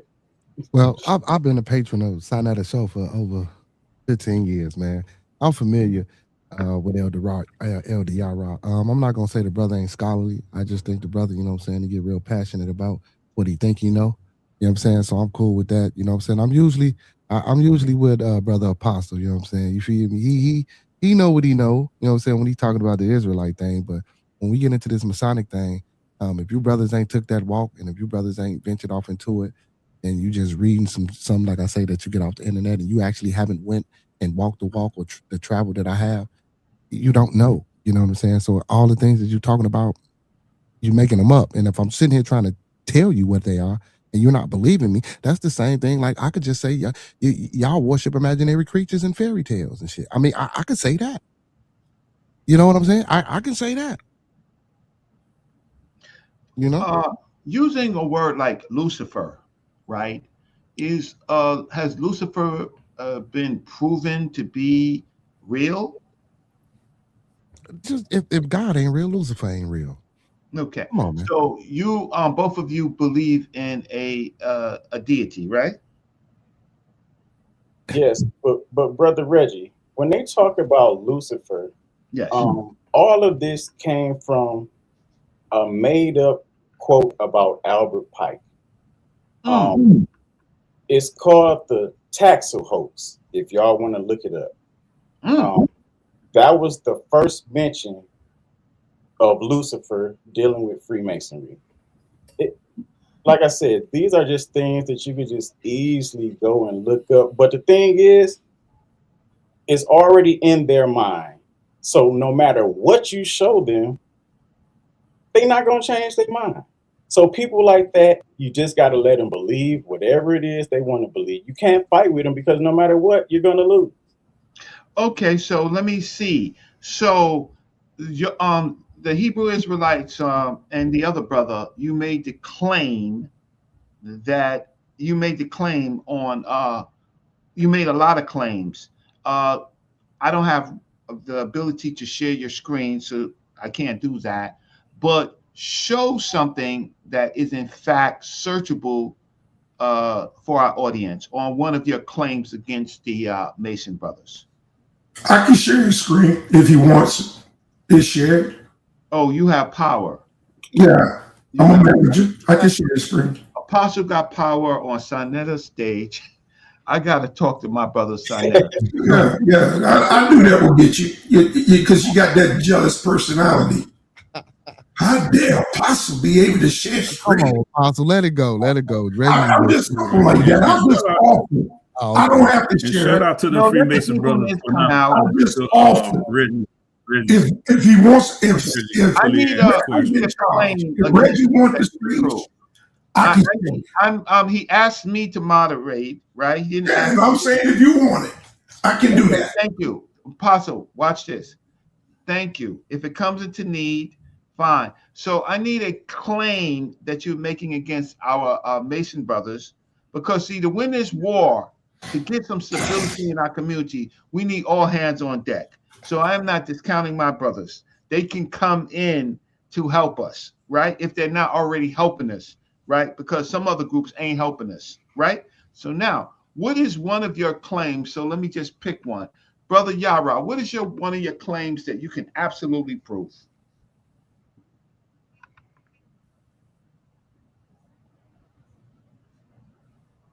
Okay, he's not speaking.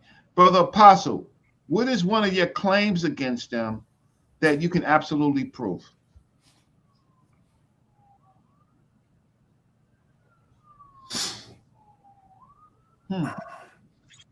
Okay, so Brother Maroon Nation, what is one of your claims that you can absolutely prove?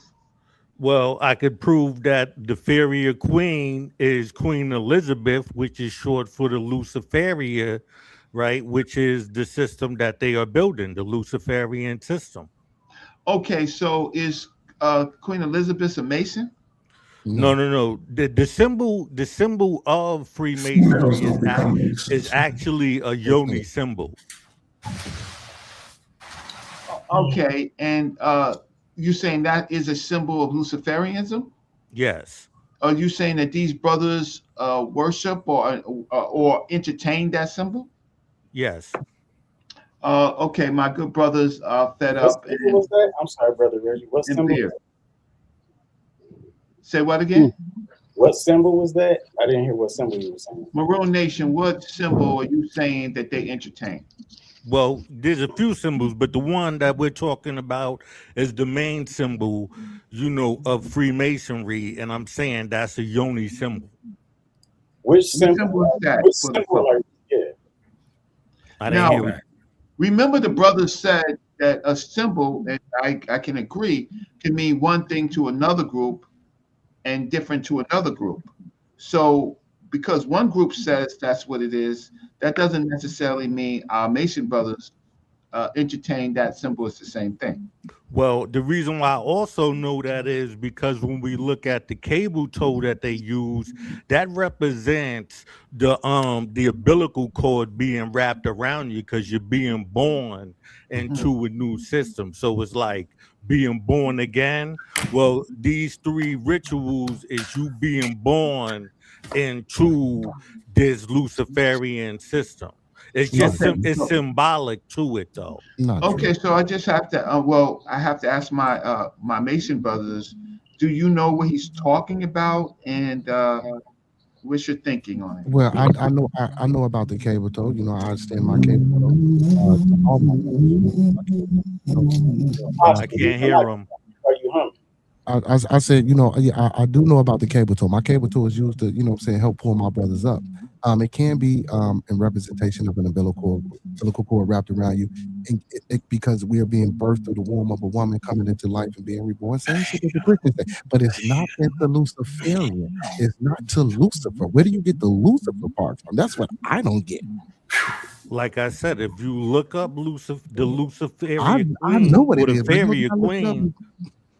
But no, that has nothing to do with nothing. Obfuscation. That's what they call it, obfuscation. Right, because what happened is back in like the 1300s, 1309 to 1307, 67, 76, the Vatican Church was taken over and it was sent over to France, and and this is where we also get the anti-pope. So this system that was being developed, like I said, it takes time. It's not something that happened overnight. You would have to do your research and go back. So once you learn about the Vatican being sent over to France, you also get when the brother was talking earlier about the Grand Lodge of France, and the system, that's really because that's the root of the Blue Lodge. The French are the root of the Blue Lodge, and then like I said, when we go into the Scottish and York Rite, that's because the Rite is just paying homage to the dead. Can I ask you, what I need to ask you is, can the symbol be interpreted multiple ways for different groups of people? And yes, it's designed that way. It's designed for certain people to get certain information. So by the time they ever get the other information, it becomes an aha moment. Like you become enlightened and woke to this new thing. And now you act a certain way because you have that information. I understand, but what I'm saying is, it seems to me that these brothers might acknowledge the symbol, but they interpret the symbol in their craft differently than you are interpreting it, as you are being to it. Because that's what the whole first 3 degrees is about. So if they went past, now if they was under the first, like say if they was a 2nd degree Mason, then I might agree with that. But you're saying that no, I am a Master Mason, so they know what those symbols represent already. Reggie, can you add Brother La, or do you want me to do it? Oh, you can add him if there's space, of course. So, my good brother Fedup and Beard, right? So we have this dilemma. They have a perspective on a symbol that you use, and I just need you to qualify or disqualify based So, on how you, and I think Beard already started that. He acknowledged it, but he interpreted differently. Fedup, do you want to add to it? so in our lodge, we interpret it as a bond of brotherhood. It's to what lengths we would Cut go. your phone on. Yeah, Mike, your camera on live. Okay. So if somebody wants to say that it represents, what you guys say, rebirth? No, they're saying it represents some Luciferian stuff. Well, yes, but it also but it's representing the born again, because the vagina, because the lodge has one way in and one way out, and nobody knows the inner workings, just like a vagina. So, yes, this. Are you a Mason, Maroon Nation? No, I'm an anti-Mason, actually. Okay, so you're getting this information. You're getting this information. Are you from New York? Yes, I am. Wow, how come we never wow. Oh my goodness. Okay. So you're anti-Mason, so you have a bias, right? Yes. And but you're not a Mason. And so today we have some brothers who have uncovered themselves, right, for the purposes of educating our community. So we have to let them speak and tell you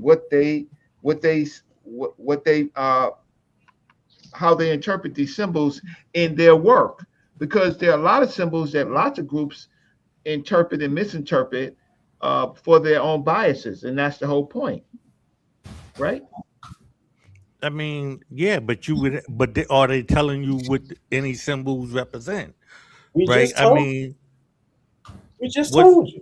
Which symbol? No. I said it doesn't work like that in Freemasonry. I don't understand. I don't even understand the question. What the brothers are speaking, can you Hebrew Israelites have some discipline and let the brother answer?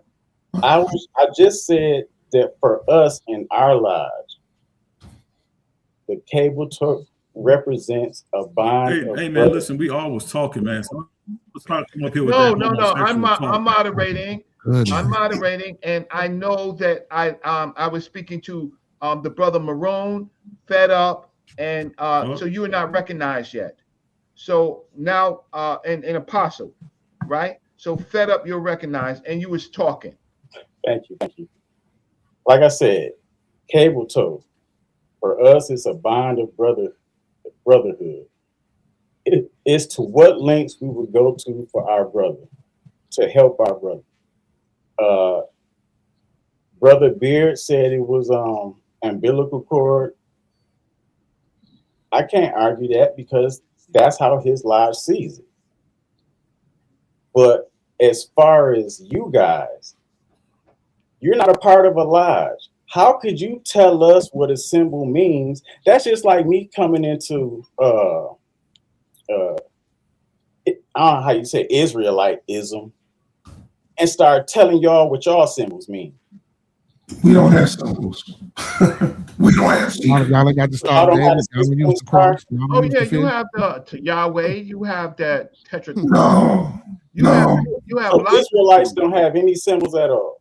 No, we don't have secret symbols. I said symbol. I said symbol. And I can't even think of a symbol. We have gematria and we have an alphabet. So if we told y'all what y'all alphabet meant, what would you say to that? What do you mean alphabet? Alphabet is just a letter system. Those are symbols. Those are phonetic symbols, If we told you what your symbols meant that you call an alphabet, what would you say to us? I would say, what are you talking about? Exactly. Right. Like what we saying to y'all. But if you got knowledge that my alphabet represents something other than what we say it represents, it's a letter system that formulates our speech. Make the claim. You already Well, answered. There's no we make secret the claim on another in show. our organization. We make the claim on another show. I'm recognizing myself. We make the claim that Proto-Semitic, Proto-Hebrew is Canaanite, and Yep. and up until we actually have Hebrew that we can verify it's Hebrew by scholarship, we see it as Canaanite, right? And so these are Canaanite symbols brought Yep. into when the Hebrews formulated themselves in the Iron Age. But the fact of the matter is, they're telling you what they see that symbol is in their lives. So we have to respect that. You are opposition, and I got that, but you're opposition in anything else except for your own doctrine. So now, let me see. There's Fedup, and there's so now Black Sage. What symbol you was critiquing them? What symbol or what can you prove about them that you are saying? That's what we want to know. I'm giving them an opportunity to. I agree with the Yoni symbol. Everything.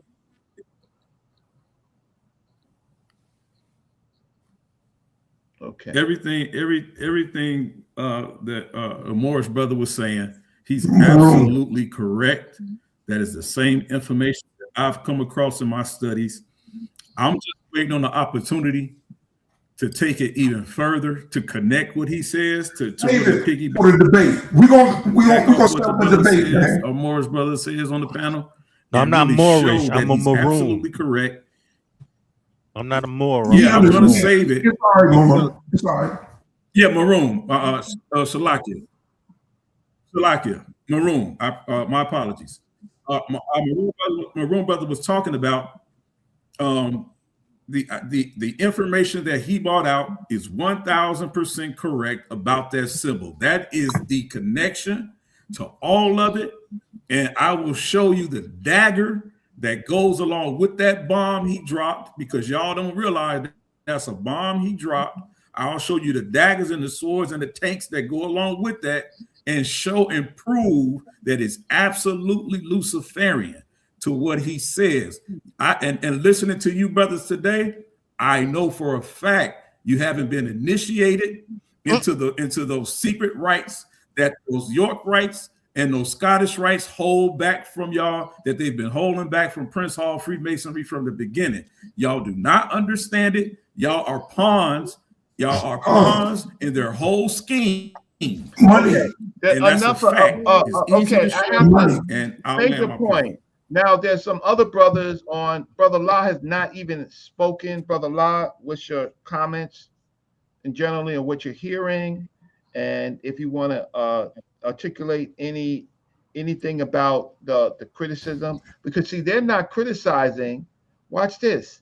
These good brothers are not criticizing you. They just came on to educate us about to make really a presentation about some things that my good brother Fedup thought that my other good brother Judah Nazareth said was wrong, and Judah Nazareth is not here today, right now. But they came on humbly to answer particular questions, and really to for Fedup to defend his thinking about his critique on Judah Nazareth. Now we get into a point where all of a sudden they're being attacked, right? Now, one thing is to ask a question. The other thing is to ask an attacking statement question. Brother La, what's your thoughts about what's going on?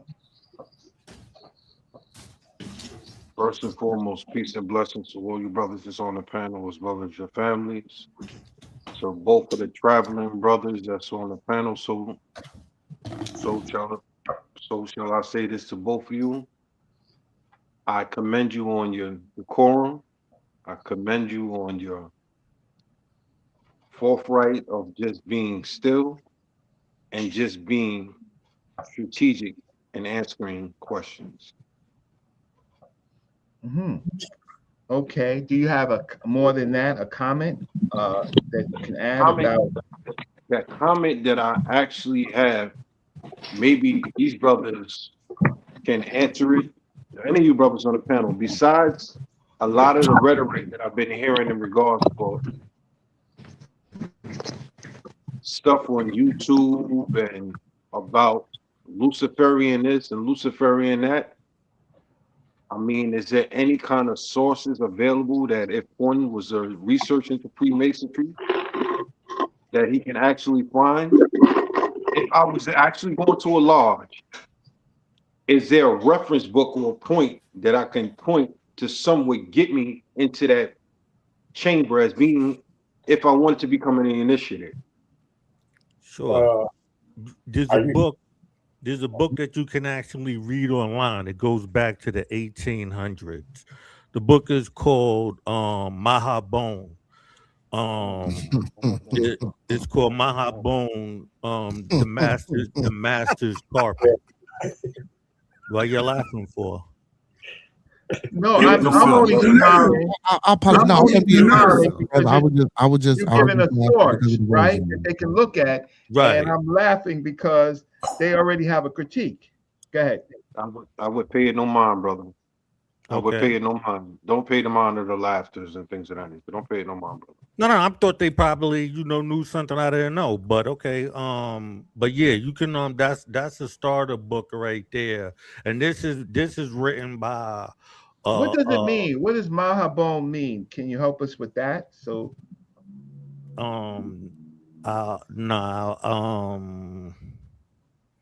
it's just like it's broken down of 3 different words. Well, break it down. Yeah, what does it mean? Because we want to look it up. Well, yeah, like I said, you can look it up and you sourced the book. Huh? You sourced the book though. Yeah. Excuse me, I'm sorry. Go ahead.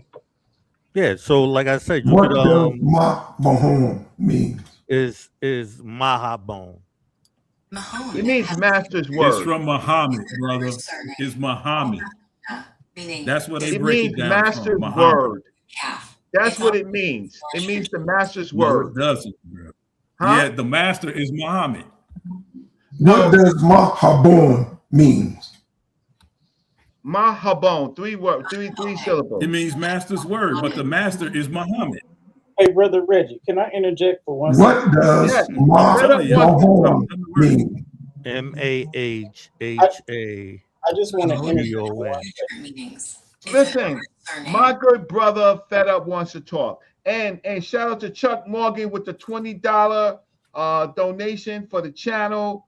And Chuck Morgan, I saw you on Zion Lex's channel. We got to talk, right?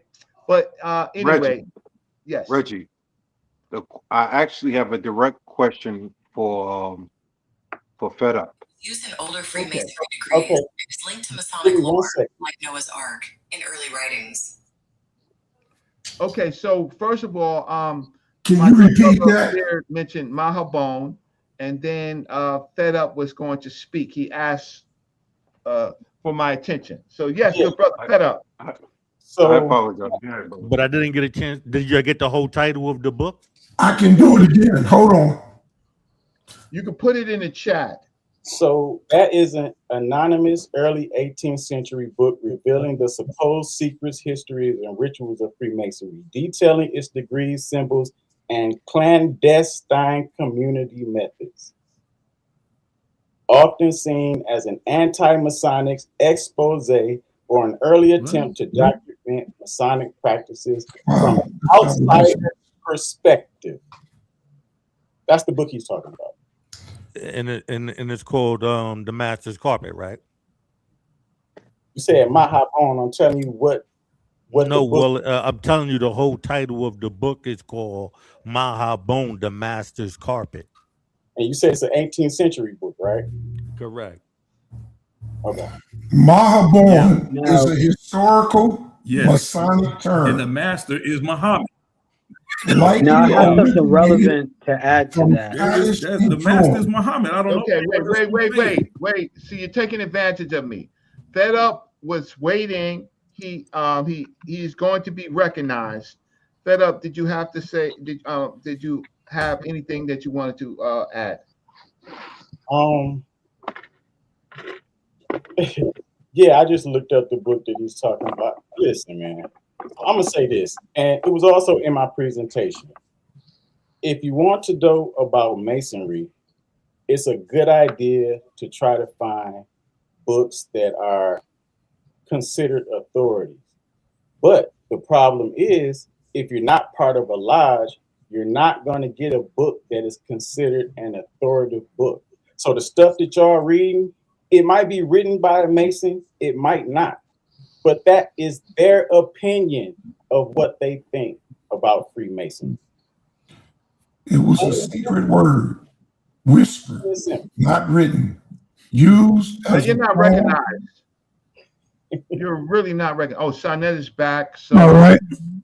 Thanks, Dr. Reggie, holding it down for a minute, man. Oh yeah, but God Energy and there's another young brother on the bottom. He did not speak, but God Energy, he okay. recognized and live because he was patient, and my other brother on the bottom. All right. Let me ask you, brother Black Sage. It looked like you got a excellent presentation ready for the Masons. Is that right? Black Sage? Black Sage, you don't hear me? Oh, Black Sage, you hear me? Yeah, mute. Yeah, I hear you. Oh, why you ain't saying that? You all right? I can hear you. I can hear you. All right, I said it looked like you have a presentation ready already. Yeah, I can hear you. For the Masons. Yeah. You got a lag. Yeah, I've interviewed Mason already. So when are you free to have a nice discussion with Beard Johnson? Or Johnson, when are you free? Tomorrow. Free? Oh, you free tomorrow, Johnson? What's tomorrow? What time? What time is good for you? Probably maybe like 7 p.m. my time, Central Time. Is that good for you, Yara?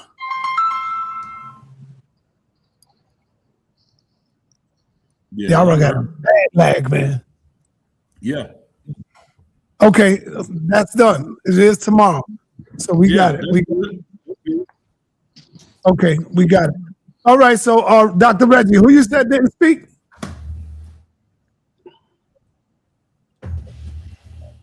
My man, Dr. Reggie. It was on me, sir. God Logic didn't speak. Hey, sir, is brother Maroon? It was on me, sir. Welcome to come to the panel tomorrow. Brother Maroon? Well, can I bring someone to the panel? Can I bring someone to the panel tomorrow? Yeah. I'll be there. I'll be there. What time? He gave some great information that I'd like for him to expound on.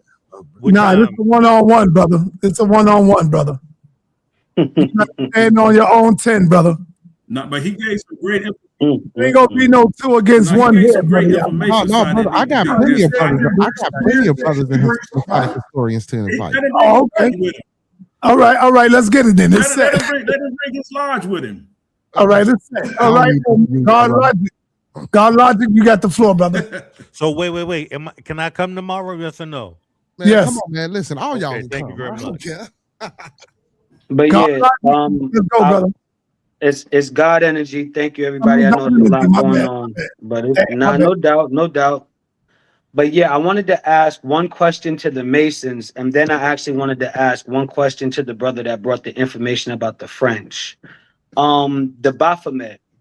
Now is a great opportunity for y'all to clear up this association with the Baphomet. And this is for the Masons, right? How could you clear up your association with the Baphomet for us, so you could put that to rest, because a lot of people want to add that. But then also to the anti-Masons, how do you feel actually about an etymology for the word Baphomet going back to Mahmet, the French pronunciation of Muhammad?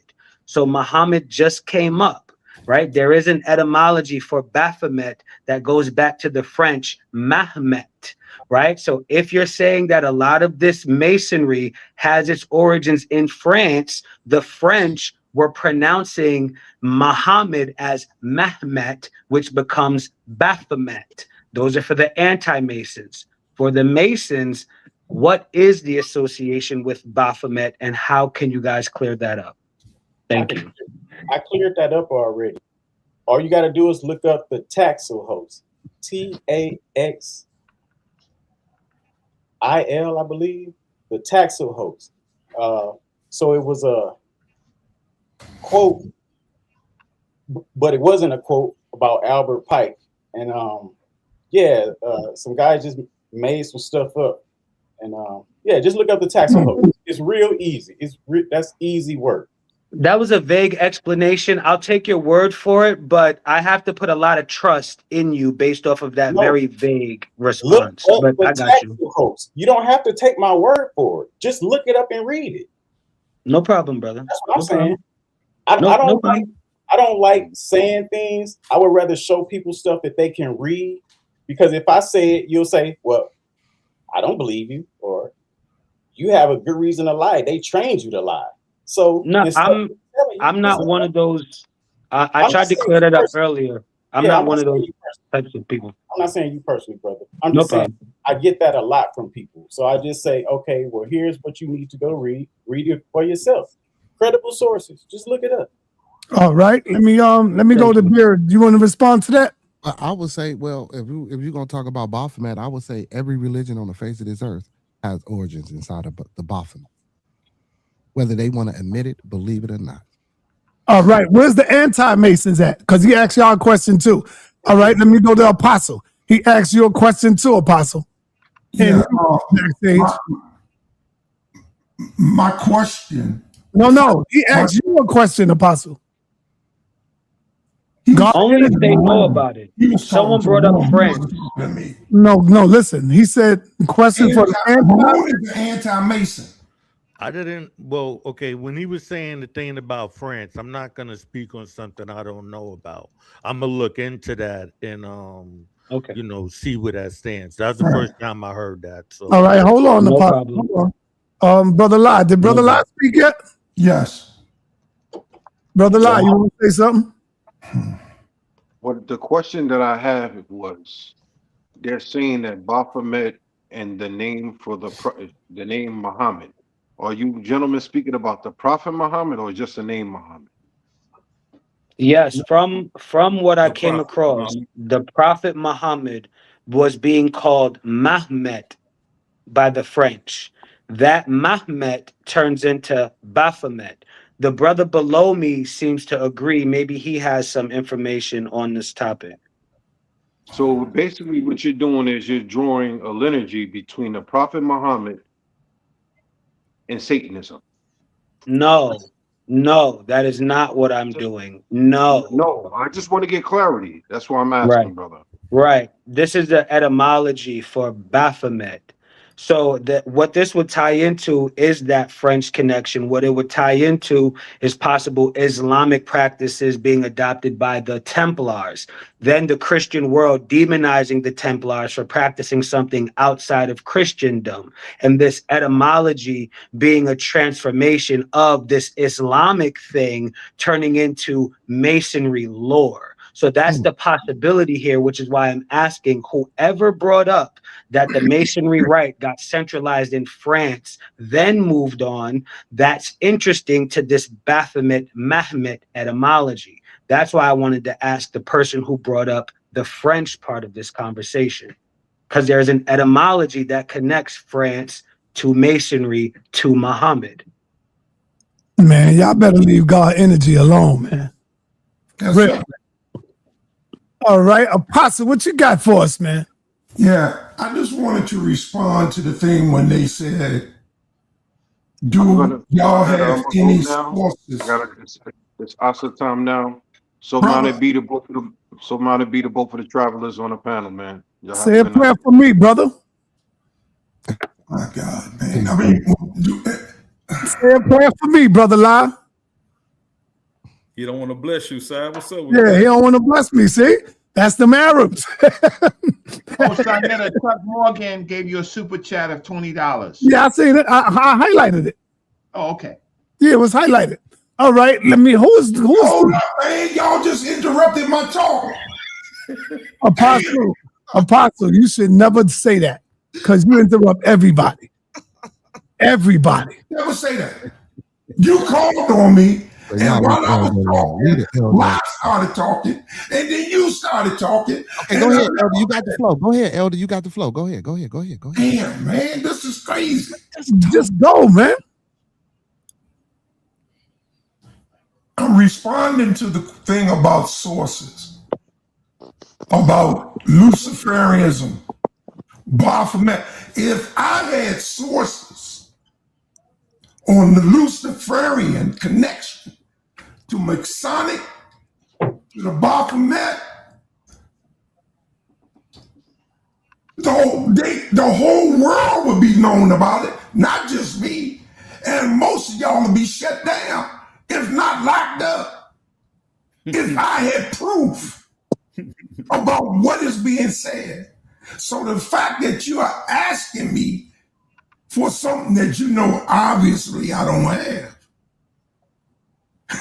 is crazy. So where did you get the claim? So let me finish, man. So that idea, just thinking about that. So to shift gears and blame Pike on anybody else is ludicrous. And I will compliment Ashe and God Energy on this, because when I was their age, I didn't know half of what they talk about now. But you got to get. I agree with everything they talk about, but I do admire them young brothers for their attempts. What do you have against Masons, Apostle? Because you came in open doors, going in hard body. I didn't come in going. No, you accused the Masons. Hold on, brother. You accused the Masons of sacrificing children and babies. That's why I'm asking you. What do you have against the Masons? Brother, you said that's what I came in with. I didn't come in with that. Did you accuse the Masons, man, of sacrificing babies? I came in asking. Apostle, I'm asking you a question. Did you accuse them of sacrificing children? Yes or no? I said there are ties from Masonicism to. Can't even. I didn't say they sacrifice children. I know that. You said the Masons. I said there's a correlation between. All right, let me move away from you because you backtracking now. I'm not backtracking, nigga. Hey, what's my mouth, man? What's my mouth? Allow me to talk without interference and telling me what I'm saying. What's all right? Hey, Black Sage, you there? Yeah. Man. All right, Black Sage, did you hear the same thing I heard when Apostle accused not these brothers but the Masons of sacrificing children? You're gonna tell me you didn't hear that either? I heard him allude to something like that. Okay, thank you, brother. That's all I'm saying. You got your screen up. You want to show something? I'm not backing down from that side. I said that. I'll wait till tomorrow, man, and show that. Yeah, that's what I was going to tell you. Yeah, tomorrow at what time again? What time again? 7 o'clock. Yeah, I'll be. Yeah. 7 o'clock. Brother Maroon, if you can come on, and the good brother, I'll be God Body. God Energy. God Energy. I apologize, brother. I'm gonna get it right. God Energy. Yeah, man, you need all this help, man. No, what I'm saying is, and Apostle too, what I'm saying is that they all gave pieces of information tonight. No, this is how we're gonna do it, y'all. We're gonna first let y'all two brothers. Hold on, I'm gonna tell you how I'm gonna do it. Because I wanted to be fair. We're gonna let you two brothers get up in the ring and y'all gonna have y'all discussion. And when y'all finish, we're gonna open up the panel. And if they dare to add something, then we can do that. But I'm not gonna have all three of y'all trying to beat up the bear. Hey man, look, it's bearded, but they can come. I'm not trying to beat up the brother. I'm just trying to show you can show the DNA of what they refer to as Freemasonry. That's how they refer to it. So you can show that. You can show the DNA, not just through linguistics and etymology. I'm gonna tell you right now, y'all right. I think I'm gonna be rolling with the brother Johnson, man. That's good. I want to know why you afraid of me. I hope you do. He needs support. So the reason I'm rolling the reason why I'm rolling with Bear Johnson is because he's a Mason. That's like he taking you on about Israel. I'll be rolling with Black Sage on that. Man, I got about. I can get down with him on Israel too. I can get down with him on that too. Yeah, I'm gonna tell you something. But if he's sworn to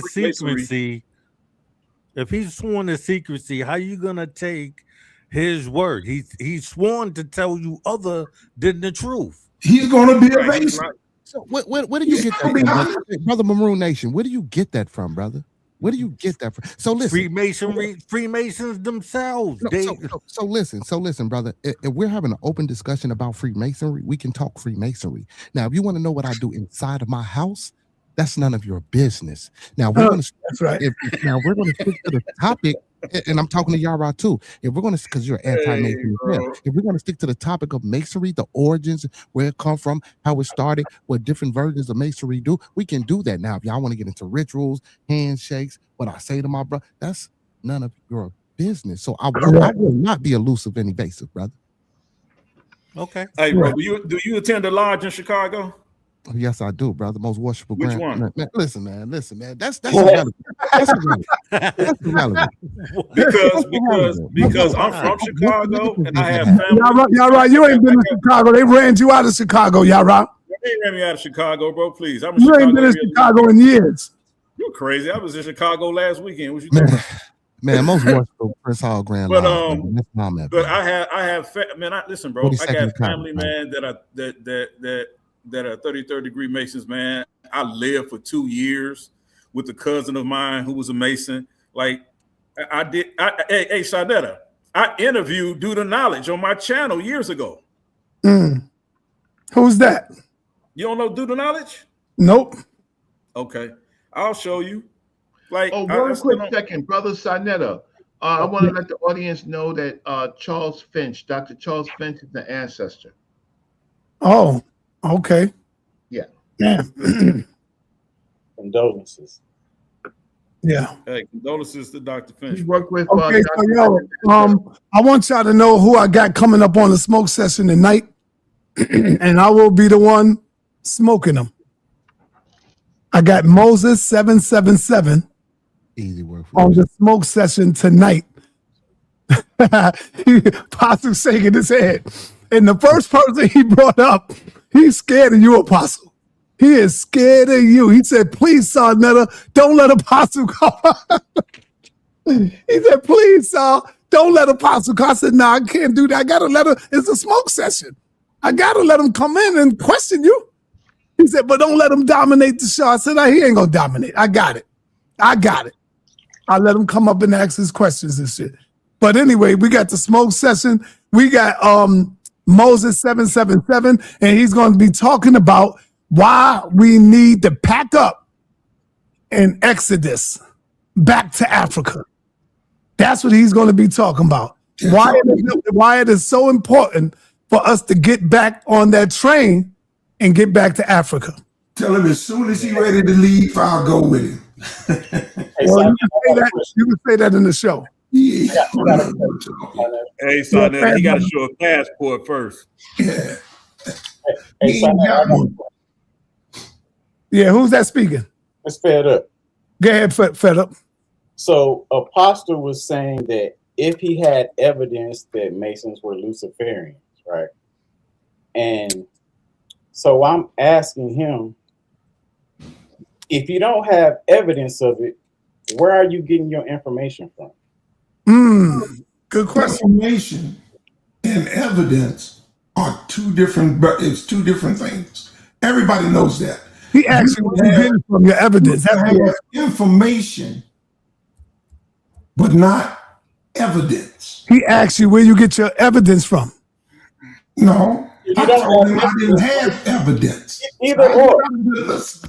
If I had the evidence, first of all, you're dealing with a secret organization. Both of them. Sacred organization. So if by chance I had evidence, that means the world would have the same evidence. Okay, so you don't have locking folk up. Right, that's deep. You just stabbed yourself. So You don't have evidence. I said, So where are you getting the information from? I have information. Where All right, are you getting Apostle, you already said that. Now let him go. Go ahead, brother. Where are you getting the information from? If you don't have evidence to support your claims, where are you getting the information from? See, I was answering that because he asked me that also. Where am I getting my information from? So, in the course of answering that question, once again, Si, you interrupted because you're not a very good listener. That's cool, Apostle. You didn't listen. Pay attention to me. So brother, I'm coming to you.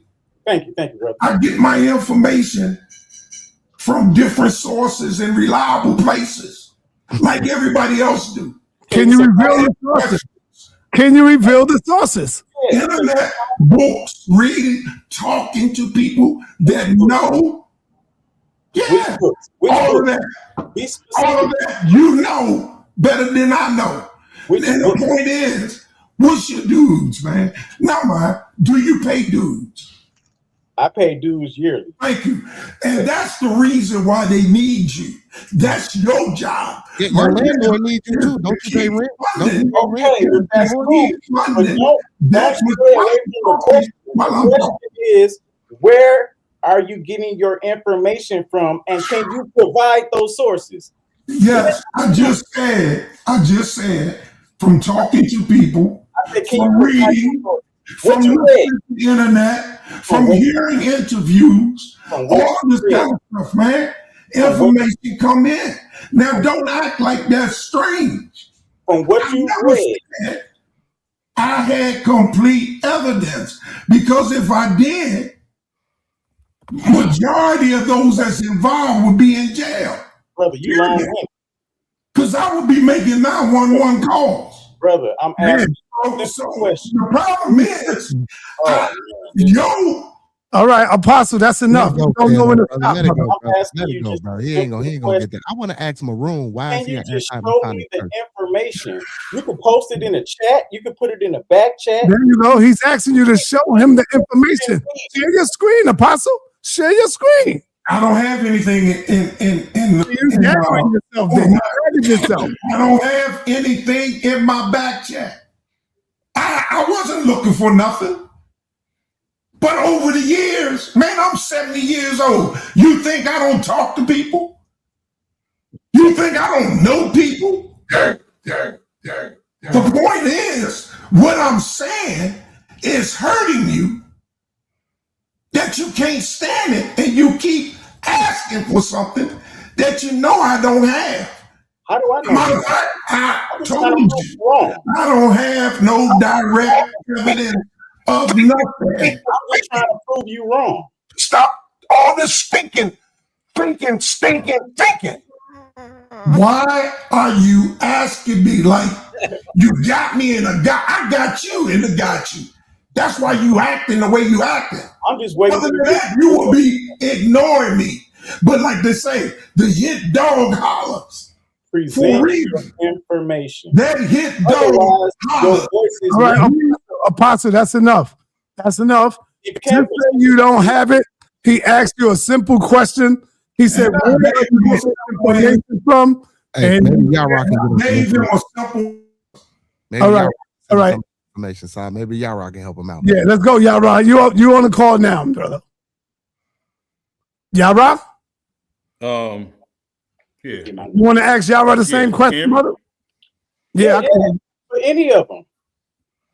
He's asking you, Yara, where are you getting your information from, brother? From actual Freemasons and ex-Freemasons. So all word of mouth. Majority of my information comes from them. Nothing verified. You said what? Nothing verified. Absolutely. I didn't. Hold on. Ducking and dodging. Same question. It's absolutely verifiable. The only thing that makes it verifiable to you is that you have Masons like, quote unquote, these fake Masons like yourself who claim to be Masons, who don't even know what you're supposed to really call and refer to yourself as. I know you're not real Masons, is because y'all have a whole anti-Mason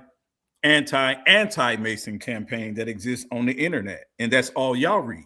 Hold on. Yara, you said they are not real Masons? No, they're not. What is a real Mason, Yara? What is a Not real them. Mason, Yara? Not So them. no, brother. Answer the question, brother. Let me And if you finish. can't answer the question, Let me brother, finish. I don't want to. No. Can I answer the question? You got to let me finish. Let him finish. Go ahead. You are not of Irish and Yorkish blood. You are not descended from the Scots. You are not descended from those people. You are not a real Mason. Do you know my last name? Bro? Hold on, brother. Hold on. Let me finish. I'm telling you why you're not Masons. What you You're wrong. are puppets in their game You're that wrong. started back in slavery to keep black slaves in check. What? Now, can you prove And that? I can show you. Listen, I can show you, and I will He's show gonna it prove it tomorrow. You're gonna prove it tomorrow. Okay. Well, where the real, how y'all put it, Freemasons, because that's not even the name of this organization. That's how I know when y'all start talking about, well, we Freemasons. No, that's not really what the name is. And I'll show you that tomorrow too. Okay. You're gonna have to go back to the drawing board after tomorrow. Okay. I've done this work already. I just haven't had a chance to talk to a Freemason on this platform before. Like you done work about this Hebrew Israelitism, huh? So I'm not, listen, I don't even have to go into Hebrew Israelitism. I don't even have to British Hebrew Israelitism. I don't even have to touch that. It's easy to show. And I keep telling you, one thing I'll say about them other folks, them white folks, they write their stuff down. They tell you who they are. They tell you why they do what they do. All right. Hey, Yara, I've been on for 3 hours. I got to get prepared and get these questions for Moses. You know, I got to spank him. So I'm going to have the Masons brothers close this thing out. And you first, Brother Johnson, close us out. Let the family know what you're going to do to Yara tomorrow in the process. Oh, well, man, listen, man. Elder Yara, appreciate you, brother. You know what I'm saying? For you wanting to come on and speak what you think is your truth. But tomorrow we're going to have a good discussion. And hopefully, you know what I'm saying, we can both learn and gain some things from it. If not, oh well, you know what I'm saying? But lastly, I want to say, man, listen, man, when we come together, may we always meet on the level. Once we're in each other's presence, may we always be humble and plumb. And when we leave each other's presence, may we always part on a square. More to be, brothers. Peace. Peace. Thank you. All right, my brother, fed up. Let him know why you fed up, brother. I'm fed up with all the claims that these crazy people been making over the years, including this panel. Y'all got to do better, man.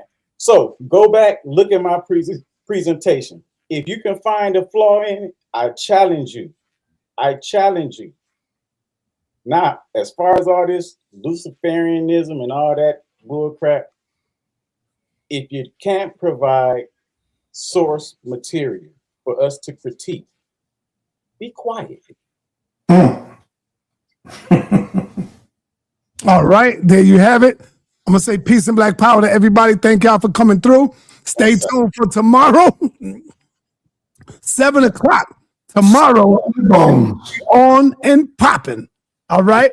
And hey, you coming through, Fed Up? You going to come through? Yeah. Come on, bro. Come through, bro. If not, I'll have my iPad on me and wherever I'm Yeah. All right. Peace and blessings to y'all. We out. Appreciate it. Peace. Oh, this is going to be a good conversation. This is going to be a good one. Yeah.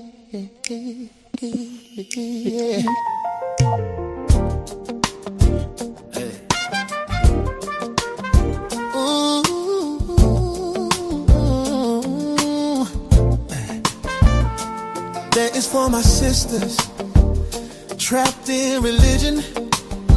Wake up and free the babies. Sa.neter speak the truth, he's on a mission. The house of consciousness, the final call. Will you Bible thumpers wake up, all just fall?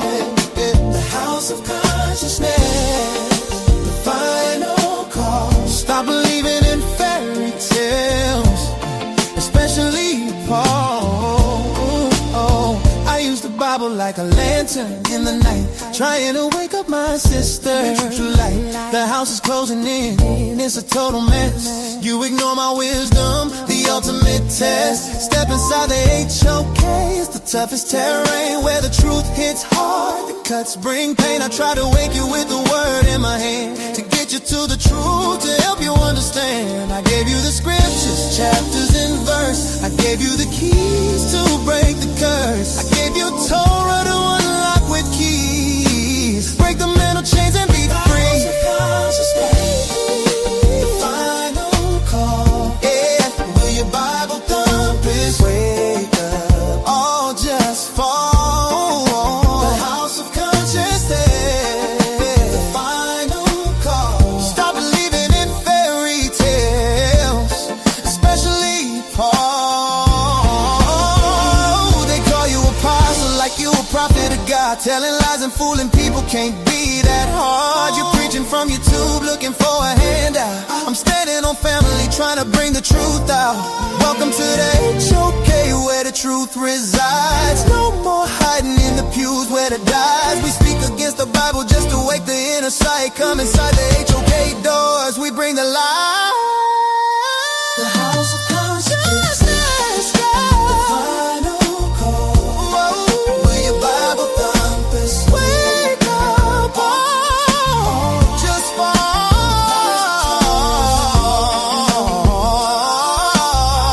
Stop believing in fairy tales, especially Paul. Sa.neter, don't stop, wake the sisters up. Don't stop, wake the sister up. Don't stop, don't stop.